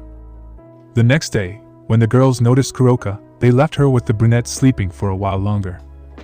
When they both woke up, they were greeted with a big breakfast prepared by Rhea, Momo, and Yura. Kuroka was happy as she felt welcomed. Yasaka and Kunu arrived with Serafal and Ravel to have breakfast together. Kuroka hadn't really smiled in a long time. "Thanks, Issei Naya." Kuo Academy. Out of class. The day of the school festival had arrived. All the students of the academy were in constant movement because they had to be ready to put their positions into action. Those from the student council would be in charge of supervising all the positions. That meant that Sona and Tsubaki would be the busiest. Issei, who was free along with Yura, were under a tree, eating a delicious bento that the blue-haired C had prepared. "This is delicious, Tsubasa-chan." The brown-haired boy brought a bite to his mouth. "That's great, if you want I can prepare many for you from now on," said the blushing Sitri Tower. "Please." "This is very good." The brown-haired boy continued to eat the bento. After finishing eating, they both began to talk. "Issei-kun, when will I meet your parents?" she said, playing with her hair. "They will return in a week. I have spoken to them on the phone and they have told me that they are about to return. Of course, I also told them about our new home." "And how did they take it?" "It must have been something difficult for them to assimilate. At first they wanted to come back as soon as possible to start a fight over the residence, but I managed to convince them not to do it because things were already clear and the new house was more comfortable." Yura smiled calmly. "Even though they made you suffer, you continued to be kind. Don't you think they should at least suffer a little? That's a lot of kindness for them, don't you think?" Issei sighed and shook his head. "They know what they're doing. If they want to live like this, let them do it. I'm not a vengeful person, and to be honest, at the beginning I wanted to get revenge, but in my training I learned that revenge is not the right way. In fact, I told Kuroka that nights ago." Yura felt ashamed for having told him that. "I'm sorry, Issei, I shouldn't have said that. I'm sorry," he said with his head down. "Don't apologize, Tsubasa-chan. Now I just focus on the present. I want to live my life to the fullest every day." The brown-haired boy hugged her by the shoulders. "And now my life is with you, so take care of me and love me," Issei said to kiss her cheek. "Issei-kun, I will always be with you," she returned the kiss but on the lips. None of the students noticed how loving they were, as it would create more rumors about them. They both look at each other to smile and continue talking. After a while, Irina arrives at the place to pick up Issei. "It's my turn to have it, Yura-san." The brunette with pigtails extended her hand to both of them to get up. "I'll leave it to you, Irina-san. Issei-kun, I'll see you later." She says goodbye with a kiss on the cheek and goes with the girls to help them. Issei and the brown-haired girl look at each other and smile. "Come on, Issei-kun, there's a really good taiyaki place around here." She takes him by the arm to guide him. "Yes, Irina, we also have to go to the haunted house in 2B. It really caught my attention." Yes, the House of Scares sounds good." "Are you afraid?" I asked him mischievously. "Of course not. I'm Michael's ace, I have nothing to fear," he said, puffing out his chest in superiority. When they reached the living room, they entered the house, and with the first step they took, Irina was already shaking. Issei sighed triumphantly and offered his arm for her to hold. All the way through the House of Terror, Issei was surprised by some scares. In Irina's case, she prayed everything she knew to Michael so that his heart wouldn't jump out of his chest from fright. After finishing, they both go out and eat taiyaki. "If you were scared, you shouldn't have come in," Issei said to eat some taiyaki. No, I was scared," she said, shaking her head. Issei smiles and feeds Irina in her mouth, who blushes upon seeing the brunette's act. They both hung out together. Issei felt 2 arms around his neck. "Did someone call a cute Mahou Xiaozhou?" Serafal said in her costume. "Sarah-chan? How nice to see you." Issei smiled at her as the Mao turned them around and picked Issei up to hug him. "So Tan called me and told me that you were going to be free." She took him by the arm. "Well, you have to enjoy your free time." "Yes. I only have 2 hours of free time." His tone was sad. "I'll make those 2 hours worth it. Let's go." He extended his hand to her to go see the stalls. "Irina, I'll see you later," he said, saying goodbye to her. "Yes. I'll see you later, Issei-kun," she said, smiling tenderly to give him a quick kiss. They both walked, and all the boys around drooled when they saw Sarah fall in her magical girl costume. Issei gave them a death look when he saw them. Is something wrong, Issei-chan? You're a little distracted. No, it's nothing, it's just that some boys look at you a lot and I don't like it. Sarah blushed a lot at what the brown-haired boy said. How cute, how beautiful, how handsome, you look amazing, Sarah said to possessively hug Issei. Issei blushed. Come on, let's go see the stalls, Issei said, looking away. Sarah smiled and continued to hug her lover's arm. They both went to eat some candy and went to stalls where there were games. Sarah stopped his sight on a stuffed animal. The brown-haired boy noticed this and a drop of sweat appeared on the back of his neck since Sarah almost wanted to take the stuffed animal. I'll win it for you, said the brown-haired boy as he approached the girls at the stand. Just knock down 5 glasses with this ball and the stuffed animal your girlfriend is looking at will be hers, said the girl with a mischievous smile. Issei blushed along with Sarah. Come on Issei-chan, I believe in you, she said, encouraging me like a little girl. A drop of sweat appeared on Issei and the girls' heads. Issei takes the ball and throws it accurately at more than 10 cups. The girl gives him the stuffed animal, and he gives it to Sarah. Thank you very much Issei-chan, I love you, Sarah said, hugging the brown-haired boy very tightly. Sarah-chan has a lot of energy, Issei thought. It's more than obvious, partner, she's one of the 4 Maos, if she wanted she could easily destroy all of Japan, said the red dragon normally. Ddraig, you don't need to say that, the brown-haired boy thought with an annoyed tone. Issei and Sarah stopped at a free bench to talk about what had happened to them while they hadn't seen each other. And that's how Sona forbade me to drink, Issei said with a bit of terror. So scary sometimes. I would have liked to see you drunk, said the pigtailed Mao laughing. It was my first time. Azazel-sensei and Surzex invited me to have a drink with them. I told them no because of my age, but they told me it wouldn't be a problem since I was a devil and it turned out I'm sensitive to alcohol, Issei said, a little annoyed but laughing at the end as he remembered how he felt that time. And what did he do to you in the end? He dragged me to the residence, and the next day when I woke up he gave me the sermon of my life. The most frightening thing was his gaze and all the words he used to intimidate me, Issei said in a somber tone. I remembered how Sotan scolded me too. His words weren't so nice, she said with the same tone as Issei. They both look at each other and laugh amusedly. Suddenly Sarah's clock began to ring, implying that her time was up. I wanted to spend more time with you, she said with a pout. I have to go back. If not they will look for me and keep an eye on me all day, she said, rubbing the back of her neck. I will accompany you. They both go somewhere just so Sarah can teleport away. I'll see you later Issei-chan. She approached the brunette's lips to begin kissing him tenderly. The brunette ended the kiss to get some air. Who? I want more Issei, the Mao whispered to kiss the brown-haired boy with lust again. Issei lifted her up to deepen the kiss. He put her against the wall so that the kiss would gain strength, both after a while end the long kiss. I'll see you later Sarah-chan, I love you, the brown-haired boy said goodbye to Sarah. On more Issei-chan, she teleported leaving the brown-haired boy alone. Issei sighed, smiling to turn his head and watch the sunset set. A communication circle appears from his ear. Issei-sama? The voice was Ravel's. Ravel-chan, did something happen? Issei said worriedly. Will you be free tomorrow? It's not that I want to see you or anything like that, Ravel said with nervousness in his voice. Of course. Do you want me to go see you? Or will you come? Said the brown-haired boy laughing playfully. Come see me tomorrow, my parents want to meet you. Okay Ravel-chan, I look forward to seeing you. Me too, he said in a whisper. Excuse me? The brown-haired boy asked curiously. I'll see you tomorrow, you fool, he said to cut off the communication. Issei sighed amusedly. I love it when it's like this, Issei thought. The Sekiryuutei leaves there to go look for Sona. It was time for the bonfire dance. Just when he passed by there, by chance he met Sona and Tsubaki. Has my sister left already? Sona asked, adjusting her glasses. He just left, Issei said smiling. Issei approached Tsubaki to take her hands. Shall we dance? Issei said with a confident smile. No. I don't know how to dance, said the sad Queen Sitri. Calm down, let me guide you. It's okay, she whispered blushing. Then you will follow your Sona. The brown-haired boy looked at her, smiling, to walk around the campfire. "I'll wait, Issei," she thought with a blush on her cheeks.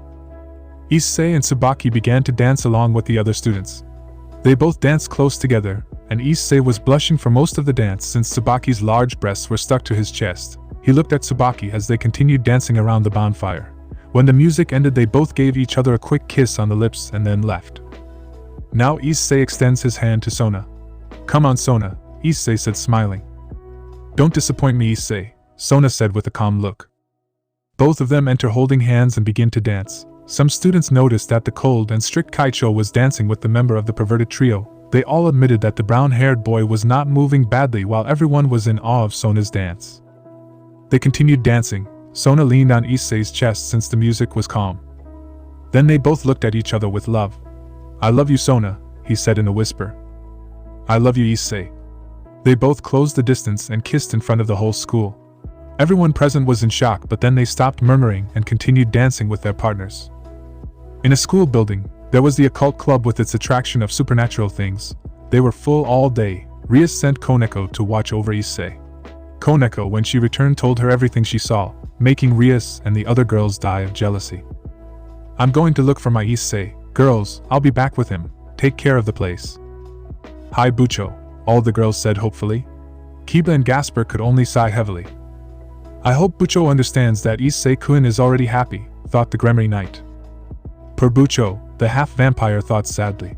Rias left the place to look for Issei. When she reached the bonfire area, she saw Issei with his back turned, and just when she was going to talk to him, she could see Sona and him kissing lovingly. Seeing this, she shed tears without realizing it. She brought her hands to her face, and feeling the tears, she decided to return to the club. The girls, upon seeing their president, quickly went to hug her. "Bucho, what happened?" the former nun asked, alarmed. "What happened, Rias?" Akeno said worriedly. "It's Issei. My Issei." "No. Just..." "How?" she said between sobs. The girls understood what their mistress was saying. "Bucho, calm down. For now they have him, but later, he will come back to us. We will make sure of that," Zenobia said with a little sadness. "You're right, it's just a matter of time," said the lowly white-haired girl. Rias calmed down a little. "Okay, girls. I'll let Sona have him a little longer. We'll get him back no matter what," Rias said, wiping away her tears. Already at the bonfire, Issei and Sona separated from their kiss to give each other another. At that point, Ruruko and the other girls arrive on the scene. "Mo, I also want to dance with Issei-chan," said the brown-haired loli with pouts. "Issei-san, it's next," Meguri said with a blush. "I'll continue later." Yura raised her chest with superiority. "Issei-san, please give me your hand first," Rhea said, extending her hand. "Issei, you haven't spent time with me," Roswise said with a pleading look. "Issei-kun, I'm your childhood friend, so that gives me seniority rights," said Michael's ace, smiling.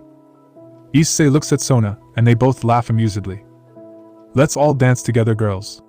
The brown-haired boy extended his hand to all of them as they smiled and ran towards Issei, while the surrounding students were laughing amusedly as what they were seeing seemed like a cliché scene from an anime. It was the best festival ever, the brown-haired boy thought with a smile. Underworld. Phoenix Castle. Our protagonist is having lunch in the dining room of the enormous Phoenix Castle, where he is seen in a murderous manner by his father-in-law and brothers-in-law. Damn, this is so awkward, Issei thought, sweating. Ravel's mother kept fantasizing about the young couple's future and how many grandchildren they would have. "Issei-kun, when will I have my grandchildren?" Lady Phoenix asked normally. Issei gulped as he watched Lord Phoenix melt the fork in his hand. Ravel broke the glass in his hand, and Rahisar bent the spoon he held while smoke was coming out of Ravel's head. "Oh, Okasama," Ravel said, blushing. "Lady Phoenix, this is a very sudden question," said an embarrassed Issei. Lady Phoenix laughed sympathetically. "Call me Oka-san, after all you will be part of the family," she said with emotion. Lord Phoenix looked at Issei intimidatingly. "Call me Odo-san. But if you do something to my dear daughter that she doesn't want, you make her feel bad or hurt her feelings, I will kill you," he exclaimed threateningly. "And when you finish your studies in the human world, you will marry my daughter whether you want to or not. Understood?" Lord Phoenix concluded to take a sip of his glass. Issei nodded several times. "Call me Nisan, and the same as my father said, only that I will be watching you in case you hurt my little sister," I know you have more girls, so I don't want to see you make her less, Revel said with an intimidating aura. Understood, the brown-haired boy exclaimed quickly. Rahisa looked at Issei indifferently. Don't call me Ni-san. Just don't hurt my sister, and we'll be fine. The blonde phoenix crossed his arms. Issei nodded more calmly. The brown-haired boy gathered his courage and took Ravel's hand and stood up with her, an action that made the lowly phoenix blush. Don't worry. I will take care of Ravel-chan and make her happy, even though I will always be with her to live our long life happily. Issei looked at Ravel to smile at her, causing her blush to increase. Fool, she whispered with a smile. The males present upon hearing the young Sekiryuutei decided to trust the brown-haired boy. You have courage, boy, and that shows that you are suitable for our daughter. She will accept you as a son-in-law. Just remember what I told you a moment ago. Lord Phoenix relaxed his gaze to show a calm. Both brothers smiled covertly. Issei, upon hearing his father-in-law, smiled and sighed in relief. Ravel and the brown-haired boy sat down again, their hands still joined together, both looking lovingly into each other's eyes. Sitri residence. Kuo City. In the living room of the house, the brown-haired boy and Rossweiss were watching television. Issei could notice how Rossweiss was a little nervous. Is something wrong, Ross? He asked worriedly. Issei, I have something to tell you, she said with a blush on her cheeks. Issei turned his attention to her. My grandmother Gonda wants to meet you. Would you like to go to Asgard with me? She said with her eyes on the ground. Issei took her hands. But of course I'll go. You don't have to ask me, the brown-haired boy smiles confidently. The Valkyrie smiles lovingly to rest her head on his chest. Thank you, Issei. He closed his eyes with a smile. You're welcome, Ross. The brown-haired boy rested his head on his girls. Asgard. In the Nordic city surrounded by mountains, the Sekiryuutei and his Valkyrie were holding hands to head to Gondal's house. The Nordics were identical in appearance to humans with the exception of their blood, which had unique characteristics. Its city is like a paradise, clean, prosperous, and with touches of modernity. Issei and the Valkyrie stopped at a Nordic residence which was in front of a small square. It's here, Rose said, a little nervous. I just hope he's not like Lord Phoenix, the brown-haired boy thought with grace. Cross his fingers, partner, the dragon said to his host. They both entered the residence. Grandmother. We've arrived, Ross said from the entrance. Oh, Ross. Come in, come in. I'm in the library, a female voice sounded from the second floor. The two of them walked leisurely to the second floor, entering a large library where they saw an old woman wearing a dark blue robe. She has a fearless appearance, seems to be about the same height as Rossweiss, has good posture, and seems to have a slim figure overall. The old woman closed the book and went down the stairs, walking until she was in front of the couple. Ross. How have you been? The old lady asked cheerfully. Very well, grandmother, we have come as you asked? The Valkyrie greeted her grandmother with a hug. The old woman turns to look at the Sekiryuutei. You are Hyoudou Issei, right? Nice to meet you. I am Gondal, grandmother of this young lady. The old woman bowed her head as she introduced herself. Yes. My name is Hyoudou Issei and I am the Sekiryuutei. It is a pleasure to meet you. The brown-haired boy said with a soldier pose. Oh, come on, boy, make yourself at home, forget the formalities with me, said the old woman with a smile. Do you want me to prepare something for you? Because I'm hungry. Grandma, you are very kind, Issei thought with fake tears. The trio went down to the kitchen and Ross and the old woman began to prepare the food. Issei-san, take a seat, the food will be ready soon, the old woman commented to the brown-haired boy. Issei nodded and took a seat in the dining room. The dining room was small but with a touch of comfort. On the walls there were decorations that Issei couldn't stop looking at. A while passed and the food was ready. Everyone served themselves and started eating. Gondal took a sip of his drink. Tell me, Issei-san, how did you meet Ross? Well, I met her in the underworld, more specifically at the meeting of young devils, Issei said, remembering. We didn't make contact at the beginning, but after the battle against Loki and after Odin left her with Rias Gremory and made her sensei of the Kuo Academy was when we started to get to know each other. Rossweiss blushed, and the old woman just nodded at what the brown-haired girl was saying. At first she corrected me a lot for being a pervert, but after a while we started to know each other more and more. I had no idea of my feelings towards Ross until in my training I began to think about all those people who care about me, and in my head there was always Ross, concluded the brown-haired boy to take the Valkyrie's hand. The old woman smiled and now fixed her gaze on the brown-haired man's left arm to now look him in the eyes. I saw your fight with the Bale brat and I knew that you saved Kyoto. You are very strong, but the question is, how did you become so strong? I investigated the feats you have done before and you had the title of the... Issei looked at his left arm to smile nostalgically. Well, since we are on friendly terms, I will tell you the origin of my power. The brown-haired boy began to tell him all the events that had occurred after saving Gremory. Gondo was surprised to know why he was no longer with Gremory and how he obtained the power in that long training he had with the former Dragon King. Wow. I had no idea. Now I see why you're with Sitri, she said, rubbing her chin. Even so, my life is better now. Ross is by my side along with the other girls. I have very good friends and there are still things I want to do, said the brown-haired boy with determination. The old woman stands up and goes to the kitchen to take some cookies out of the oven, puts them on the table and takes one. Hyoudou Issei, I accept you as Ross' partner. You have my approval and my support in your relationship. I looked for a suitable man for Ross and I see that she found him. She smiles as she takes another cookie. Come on, have a cookie. Issei was surprised, but his surprise went away when he saw Ross Weiss hug him.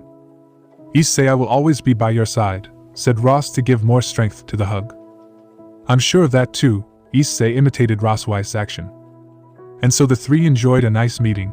After a while, Gondo remembered something he had to do.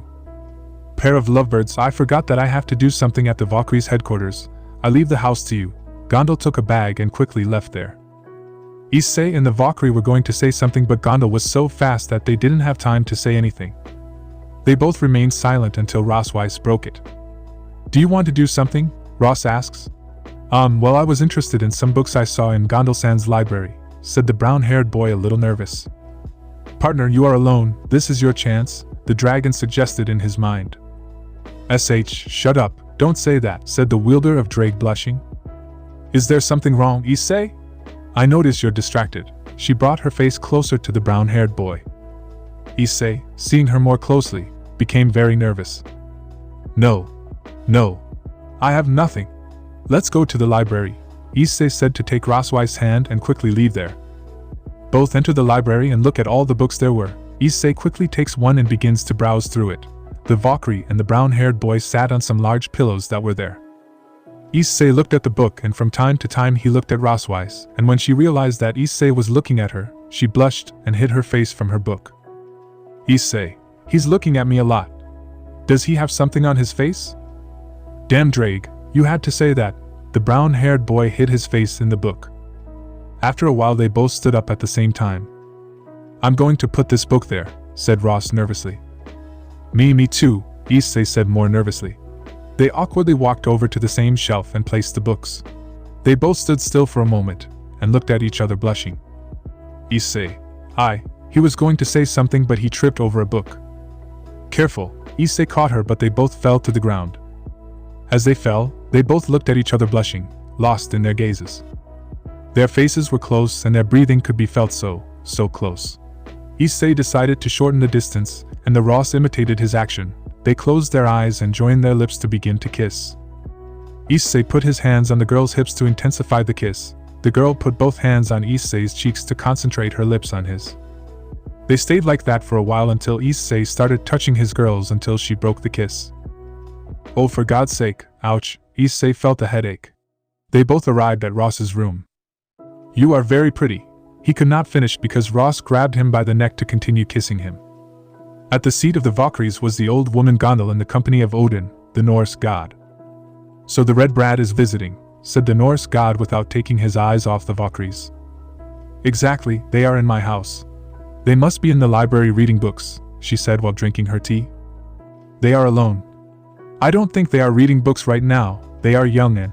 He could not continue as he was interrupted by the old woman. They are busy. They need to know more about magic and the supernatural world. The god Odin just sighed. 2 days later, Kuo Park. The brown-haired boy was eating ice cream in the company of the magician Lefei. His thoughts were focused on what he did with the Valkyrie. He was blushing and happy since his girlfriend's grandmother was very attentive, and even asked them to visit her again whenever they want. The mage realized that her friend was distracted. Are you okay, Issei-sama? You're very distracted, the magician asked with intrigue. Issei snapped out of his thoughts to shake his head. "Ah, it's nothing. I was just watching those birds," he said, a little embarrassed as he pointed at one of the birds with his eyes. "I see, they are bathing in the fountain," commented the mage. Le Fay remained thoughtful for a moment until she gathered her courage. "Issei-sama, may I ask you a question?" The magician had her gaze on the ground. Issei was a little surprised. "Come on," said the brown-haired boy as he licked his ice cream. "Why did you cancel the Oppai Dragon program? It was such a great and entertaining program," said the mage with sadness and determination. Issei felt a pang in his chest. "Well, it's just that," Issei had difficulty speaking. The mage paid more and more attention. "It was embarrassing. I used to be a pervert. I used to say publicly that I liked breasts. I used to say out loud everything I wanted to do with breasts. I used to sing breast songs in public. I used to gain power through breasts. I was a disgrace." The brown-haired boy had become a little upset when he remembered his old habits. The mage looked at him, impressed by how the brown-haired boy felt. "With my training I realized everything I did. I felt bad just like Ddraig when I realized that I got my power from my breasts. It wasn't like Valley who fought and fought until he became strong, nor like Serorg who made his body strong with lots and lots of training, while I..." Issei stopped as he watched the magician make a guilty face.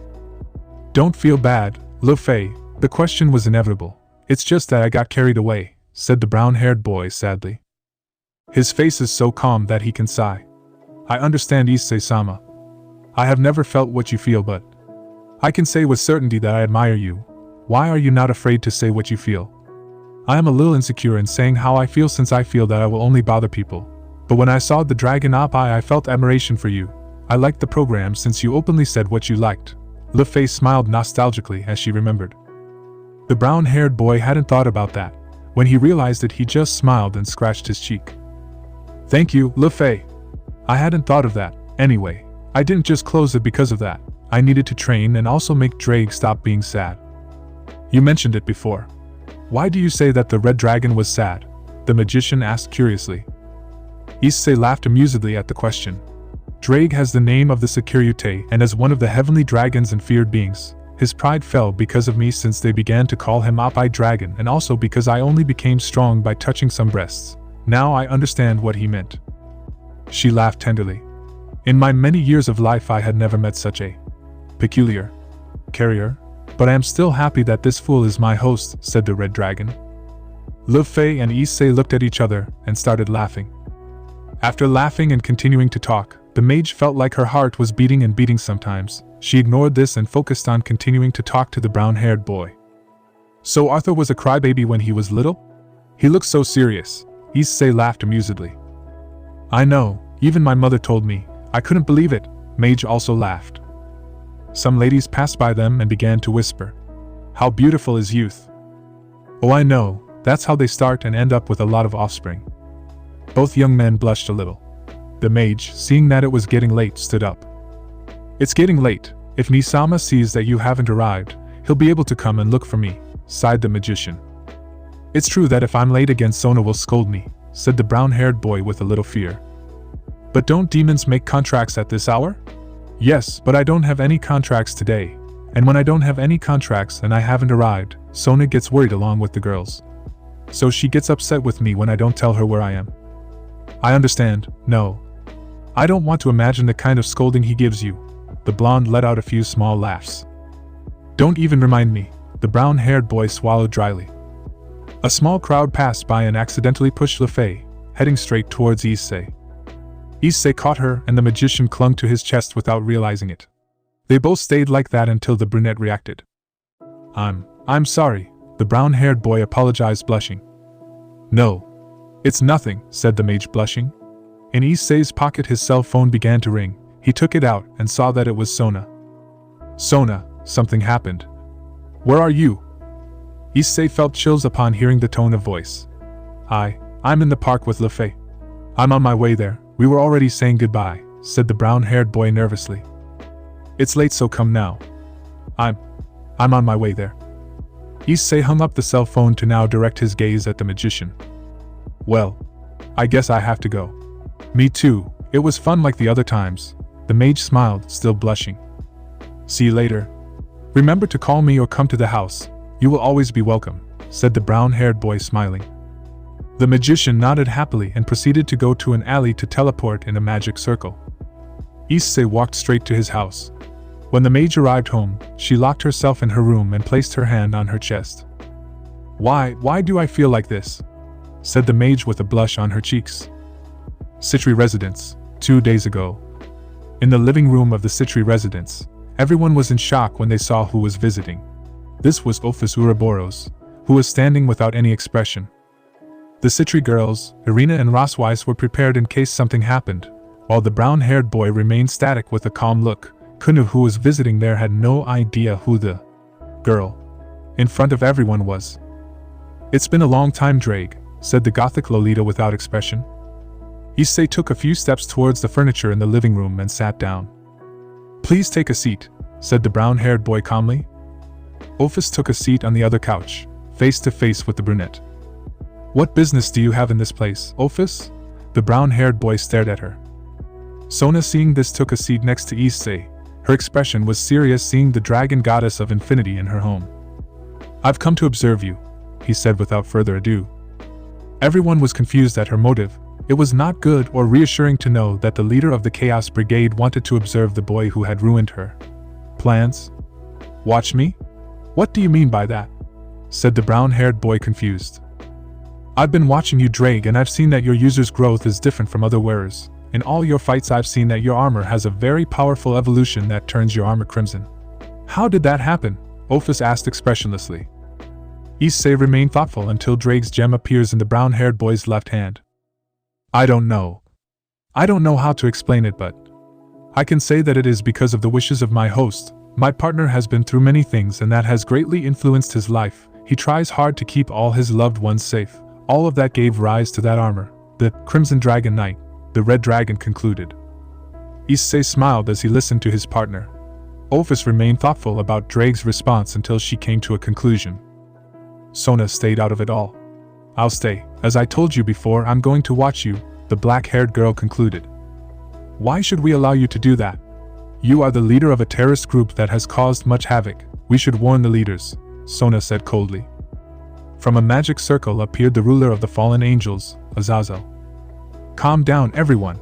She won't attack you. I know this goes against the rules of the Alliance, but perhaps her wish would be something that could change the existence of the Chaos Brigade itself. I decided that this was necessary to stop the blood being lost unnecessarily. I will apologize to you all again, so I ask that you allow her to stay," Azazel pleaded with his head down. This man who has great pride was pleading. If he was doing that, it was because it was of utmost importance. "Okay, but if something happens, all the responsibility will fall on you," said the Sitri heiress, sighing. "Thank you. It is a great favor that I ask of you," the governor thanked. "I won't cause any trouble. They won't notice I'm here," Office said expressionlessly. Sona got up from the couch. "If you are going to observe Issei, do not interrupt his studies. He will soon have the middle-class promotion exam. He has to be well prepared so as not to disgrace the Sitri clan." "Right, darling?" The Sitri heiress turned to Issei to smile sinisterly. Yes. You're right," said an intimidated brown-haired boy. Issei recently received the news from Surzex that he could take the middle-class exam, to which the brown-haired boy sighed tiredly as he had to take a written and practical exam, although the latter would not be a problem. "It's okay, I won't bother you," said the black-haired loli. Kunu walked over to Issei to tug on his sleeve. "Issei, who is this girl?" asked the loli kitsune. Issei remained thoughtful until an idea occurred to him. Now that you ask, Kunu-chan, she's coming to play with you. While I study, you two can become friends," said the brown-haired boy with his hands crossed while nodding his head. Kunu greeted Office normally, and she returned the greeting without expression. "Oh, we have to be friends," Kunu exclaimed, smiling. "What do I gain by being your friend?" asked the black-haired loli. "We will be able to play a lot, eat delicious things together, and talk a lot," said the blonde loli enthusiastically. "Sounds interesting, okay," said the Infinity Dragon. Kunu excitedly took Office by the hand to lead her to a room in the mansion to play. Current events, Underworld. On the grounds of Glaciolabalas, Issei and his girls were inside a hotel, accompanied by Lefei, Kuroka and Fenrir in a smaller version. Ravel had also arrived at the place. In the restaurant on the ground floor he was eating. Fenrir was in Lefei's shadow since they didn't accept pets in the hotel, although perhaps they would make an exception for the god-killing wolf. Issei Naya, I'll feed you. The Nikomata took a piece of meat to put in his mouth. It's delicious. Thanks Kuroka, the brown-haired boy thanked, smiling. Don't thank me, I have to feed my partner well Naya, the Nikomata purred sweetly. Damn, but how cute, the brown-haired boy thought with a blush. Le Fei, along with the other girls present, puffed out their cheeks. Here Issei-sama, Le Fei said to offer him a bite. Issei-chan, proof of mine, said the brown-haired loli with pigtails. Step aside, I will feed my future husband, she said, raising her chest in superiority. Issei-san, look at me, Meguri made puppy eyes. Issei-kun, my food is blessed by Michael-sama, Irina said to get a drop of sweat out of everyone since Issei was a demon. Wait a second girls, one at a time, Issei said nervously. The girls thought about it for a moment. Okay, problem solved. The girls were thoughtful until Ruruko approached Issei. I'll feed Issei-chan first, the brown loli stepped forward. You're wrong, Issei-sama, said the blonde with pigtails. Issei-san. Me first, the red-haired girl puffed out her cheeks again. Issei-sama, mine is more delicious, said the magician. And a new one begins, thought the brown-haired boy, sighing. Kunu and Office entered the restaurant. Issei, I'm coming to see you, the little kitsune exclaimed before throwing herself into the brown-haired boy's arms. Office watched this in confusion. Ddraig, why is my friend hugging you? He asked without expression. Issei laughed a little when he heard her. Please call me Issei. If you keep calling me Ddraig, I won't know if you're really talking to me, said the brown-haired boy smiling. Sorry to be so popular, partner, the red dragon laughed. Office approached the brown-haired boy to hug him, which surprised everyone. Office, said the brown-haired boy surprised. I feel warmth, it's interesting, said the black-haired loli to separate herself from Issei. The other girls, seeing this, quickly hugged the brunette. It's mine Naya, said the Nikomata to hug him tightly. Issei-sama, I give you permission to pamper me, said the loli phoenix. Issei-san, kiss me, said the one with reddish hair. Seeing this, Le Fei didn't know whether she should hug the brown-haired boy or not. Issei just laughed seeing everyone like that. The next day, in a huge room, the written exam for middle-class devil is being held. In the room were Kiba Yuto and Akeno Himejima. Issei and the group did not know that the Gremory would also take the exam. Issei greeted Kiba in a friendly manner and Akeno only greeted her with little encouragement, which saddened her a little. Already in the written exam, you could still see a rather calm brown-haired boy answering his exam. This is very easy, if it weren't for Sona and Sabaki, Issei thought with the chills. Never make them angry, partner, said the red dragon nervously. Don't worry, I don't plan to do it, thought the brown-haired boy. Issei gave her his head to start answering her entire exam. After finishing, he went to his room at the hotel where Yasaka, who came to visit, was waiting for him in the room. Oh, but it's Yasa-chan, did you finish the work? Issei said to take off his uniform jacket. Yes, although I won't last long. How is Kunu? Is she behaving well? The eldest kitsune asked. Issei sat next to Yasaka on the Zone for All. She's feeling fine, in fact she's already made a new friend, said the brown-haired boy nervously. Really? Great. And who is it? The kitsune asked enthusiastically. Issei gulped. Don't get upset. Her friend is Office Uroboros, said the brown-haired boy with more nerves.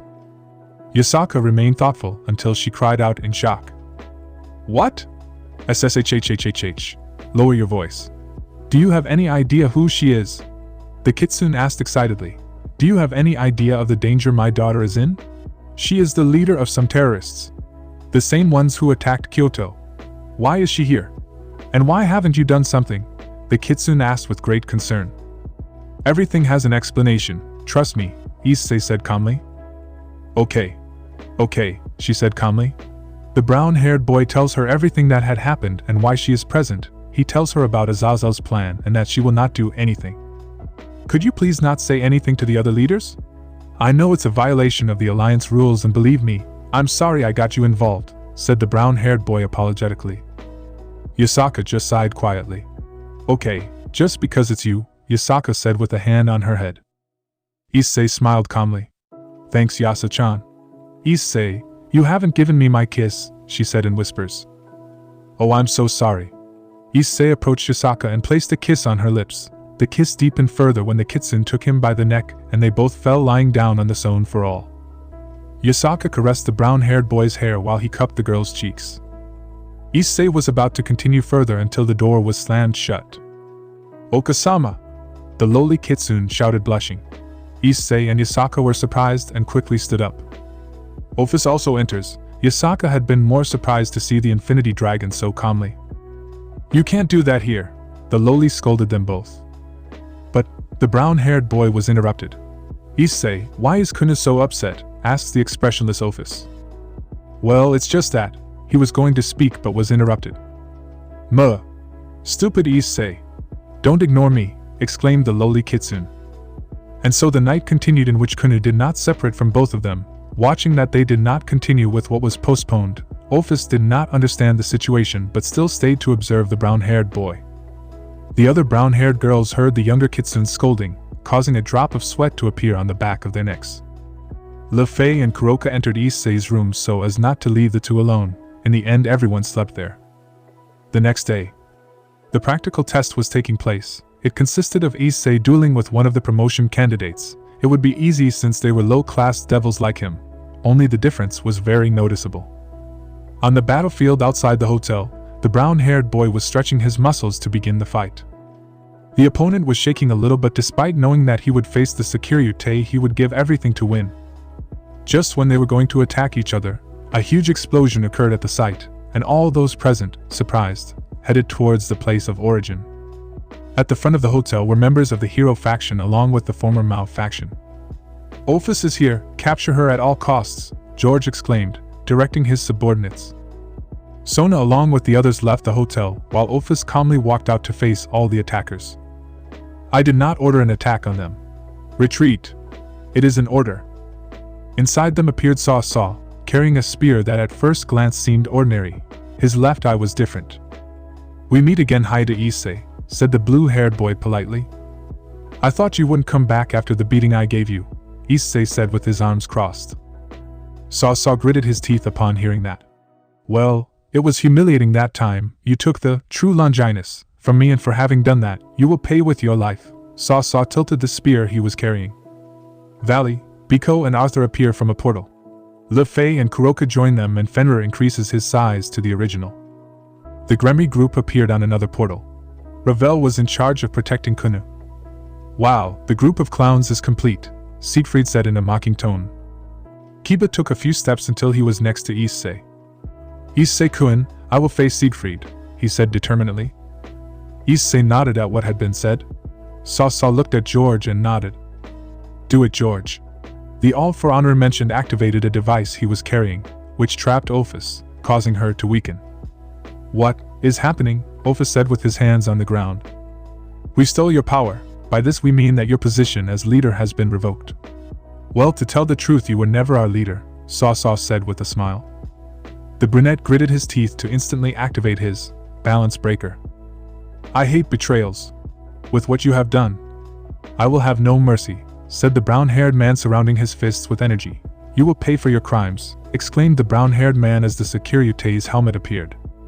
Rias along with the others felt bad when they heard the brown-haired boy's words, since they knew the mistake they had made. "Enough talk. Attack!" Saw exclaimed, causing both factions to attack. Issei along with the Sitri, Gremory and Valley groups went on the attack. Kiba faced Siegfried in a very close fight, but in the end Kiba managed to defeat him with new abilities that he developed. The Sitri group faced several subordinates, who thanks to some training they had with the brown-haired boy managed to repel the enemy without many problems. The complicated thing was when Jean and Heracles joined forces in a coordinated fight together with their subordinates, but they were still defeated and incapacitated in combat. The rest of Valley's group had no difficulties until they faced George and Leonardo. The first mentioned gave a good battle to the Hyoudou. Leonardo launched a powerful attack which was directed at Koneko, but Kuroka protected her. Valley managed to defeat George. Biko and Arthur defeated Leonardo with difficulty. The Gremory group defended the hotel with a very good defense by Zenobia, Akeno and Gasper, who stopped the attackers and healed the wounded. Ross Weiss and Arena were supporting the Gremory group. Now Issei and Saw were standing face to face. "Give up, Saw, your allies are falling one by one. If you do, I will spare your life," Issei said in an intimidating tone. Behind Issei, Guards came out to attack Saw but they quickly turned to stone. What was that? Issei asked, surprised. I had to sacrifice my left eye to, acquire more power. This is the Medusa eye, which I can turn anything into stone. Saw passed his hand over his eye. This will be interesting, Issei said to increase the power of the red fist. They both launched themselves, and as soon as Saw was going to hit him with the spear, Ddraig screamed in the brown-haired boy's mind. Partner, be careful with that spear. Issei managed to dodge the attack and stepped back. What's wrong, Ddraig? He asked, alarmed by his friend's tone of voice. This spear is cursed by Sama Ale's poison. That poison is the ultimate dragon killer. If he sticks that in you, you'll be lost, the dragon said to his friend. I'll be careful. Issei concentrated the energy and covered his armor with the energy of the red fist to protect himself from the danger of the eye. Saw focused his eyes on Issei, but it was useless to turn his leg into stone. That power you have protects you from my eye. You are so full of surprises, said the blue-haired man. Shut up and fight. Issei launched himself towards Saw to try to hit him. Saw was faster than before and dodged all of the brown-haired man's attacks. Issei stood on the roof of the hotel to charge a powerful dragon shoot.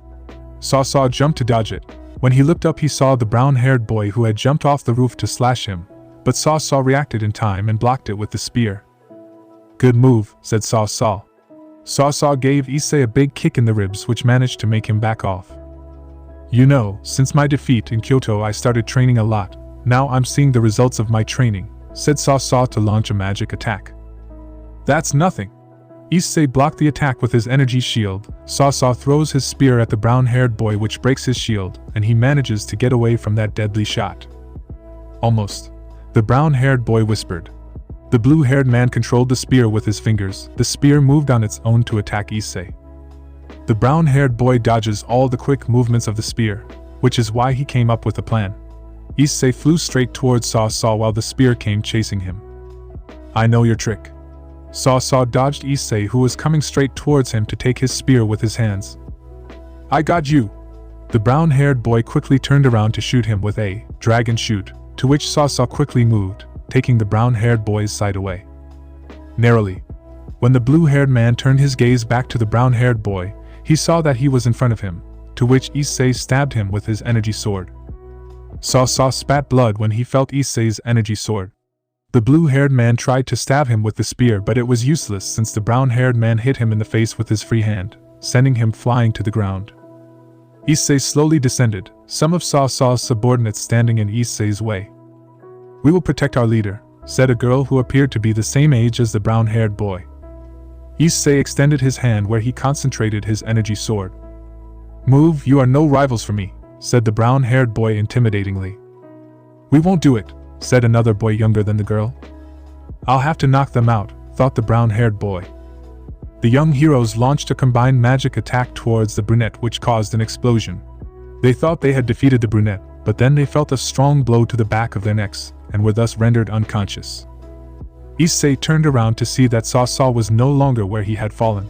His instinct warned him of the danger, and when he looked up he saw that Saw along with his other companions were doing a combined magic attack. Die! The blue-haired man shouted along with his comrades. The powerful attack was so fast that it hit the Sekiryuutei. Sona and the others present felt the great power and saw how it impacted Issei. "Isci" was the scream of all the girls.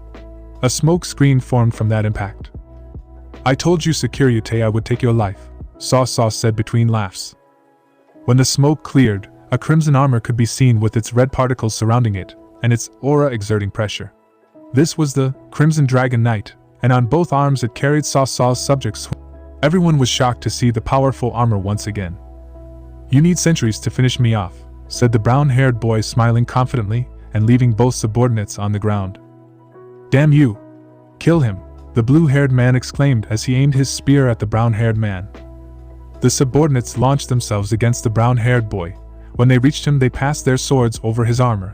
When they were left on their backs, they collapsed to the ground with multiple cuts. The cause of this was Issei, who had his hand extended with his energy sword, and the armor did not have a single scratch.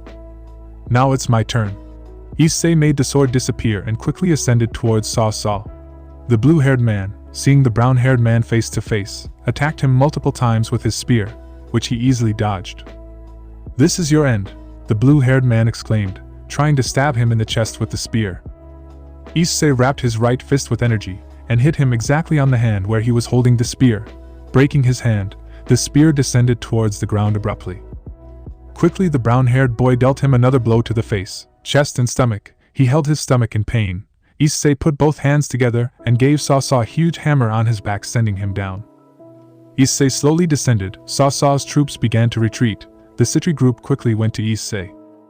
Are you okay, Issei? Sona asked worriedly. Yes, no problem, said the brown-haired boy. Issei approached Saw and grabbed him by the neck. It's over, you lost. The blue-haired boy started to laugh. No, we won, he said with difficulty. Just look, over there. Saw pointed with his eyes. Everyone turned around and could see a ghost from the past. This was Shalba Beelzebub, who was carrying a weakened Ophis with shackles on his hands. We meet against Sekiryuutei, said the brown-haired boy. You. I thought I had killed you, said the brown-haired boy, surprised. I would love to explain it to you, but I have to go. Shalba quickly took flight. You won't escape. Issei quickly followed Shalba. Issei, wait, Sona said to see her beloved leave. In the chase, Shalba opened a passage to a ruined dimension to escape, which the brown-haired boy managed to enter. Dimensional gap. They found themselves in a destroyed dimension with several buildings destroyed and no signs of life. Shalba descended to the ground to release Ophis. I'll make sure to annihilate you this time, Issei said, hiding his tiredness. That armor is very powerful. I won't be able to win unless I use that, the brown-haired boy thought maliciously. Issei launched an attack, and Shalba created a magical barrier that was easily destroyed by the brown-haired boy, who gave him a strong blow to the face, making him retreat. The brown-haired boy launches an attack with Ophis energy, which the brown-haired boy blocks with his energy shield. Shalba launched himself at him, and Issei knew where he was going to attack, but his body played a trick on him, causing him to remain immobile and receiving Shalba's consecutive attack. Issei stepped back and felt his body begin to show the effects of the transformation. Damn. I have to finish this already. Issei used Jet and appeared behind Shalba to give him a tremendous elbow. He screamed in pain and quickly got up, but as soon as he settled down, Issei appeared next to him and gave him a tremendous blow to the ribs, breaking them. It didn't end, as the brown-haired boy gave him a series of blows to the chest and then finished off with a blow to the face, sending him flying towards a building. Issei, seeing that he had finished with Shalba, returned to his Sekiryuutei armor. Damn. I'm exhausted. I can barely keep the armor on, Issei said with difficulty. The brown-haired boy looked at Ophis to approach her. Are you okay, Ophis? Yes. I just feel weak, but I feel like part of my power is coming back, Ophis said, showing a short smile. That surprised the brunette, since he had never seen Ophis smile. That's good, let me take your... He couldn't finish as he felt an object digging into his back. Issei let out a cry of pain and turned around to see a bloody Shalba with his hand outstretched. Ha ha ha, I managed to hit you now. If you are dead, I laughed madly. Issei removed the spear from his back. You will pay for that, the brown-haired boy shouted, ignoring the pain. Issei quickly appeared in front of Shalba, and with a huge dragon shoot from his hand he disintegrated him. When it disintegrates, Issei flies towards Ophis, but just as he was about to arrive, he falls to the ground. Partner! That arrow had Sama ale poison, Ddraig exclaimed with great concern. Issei stood up and removed Ophis' shackles. Okay, let's go. Issei was going to take a step but couldn't since he lost his balance. Ophis reacted and caught the brunette's head to lay it on her lap. Why? Why did you help me, Issei? The black-haired lowly asked, showing concern. The brown-haired boy's eyes began to bleed and a trickle of blood ran from his mouth, but he still kept his smile. Don't ask why, it's more than obvious that I did it because I wanted, he said with difficulty. Partner, stay with us. Don't you dare die. His friend's tone was clearly one of concern and sadness. Wow, that ended so quickly, said the brown-haired boy with difficulty. Ophis cupped Issei's cheeks. You shouldn't die yet. The time I observed you I managed to understand what feelings are. I still want to observe you more, Ophis said, putting more pressure on the brown-haired boy's cheeks. Issei with great difficulty raised his right hand and placed it on the lowly's cheek. I'm sorry, very sorry, but you won't be able to watch me anymore. Issei gave her another smile and Ophis felt something in her chest. Partner, please stand up. Your adventure is not over yet. You still have things to do. You always manage to survive.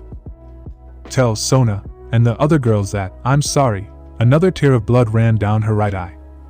Ophis felt Issei's hand fall, to which she caught it and placed it back on her cheek. You can't leave yet. Please.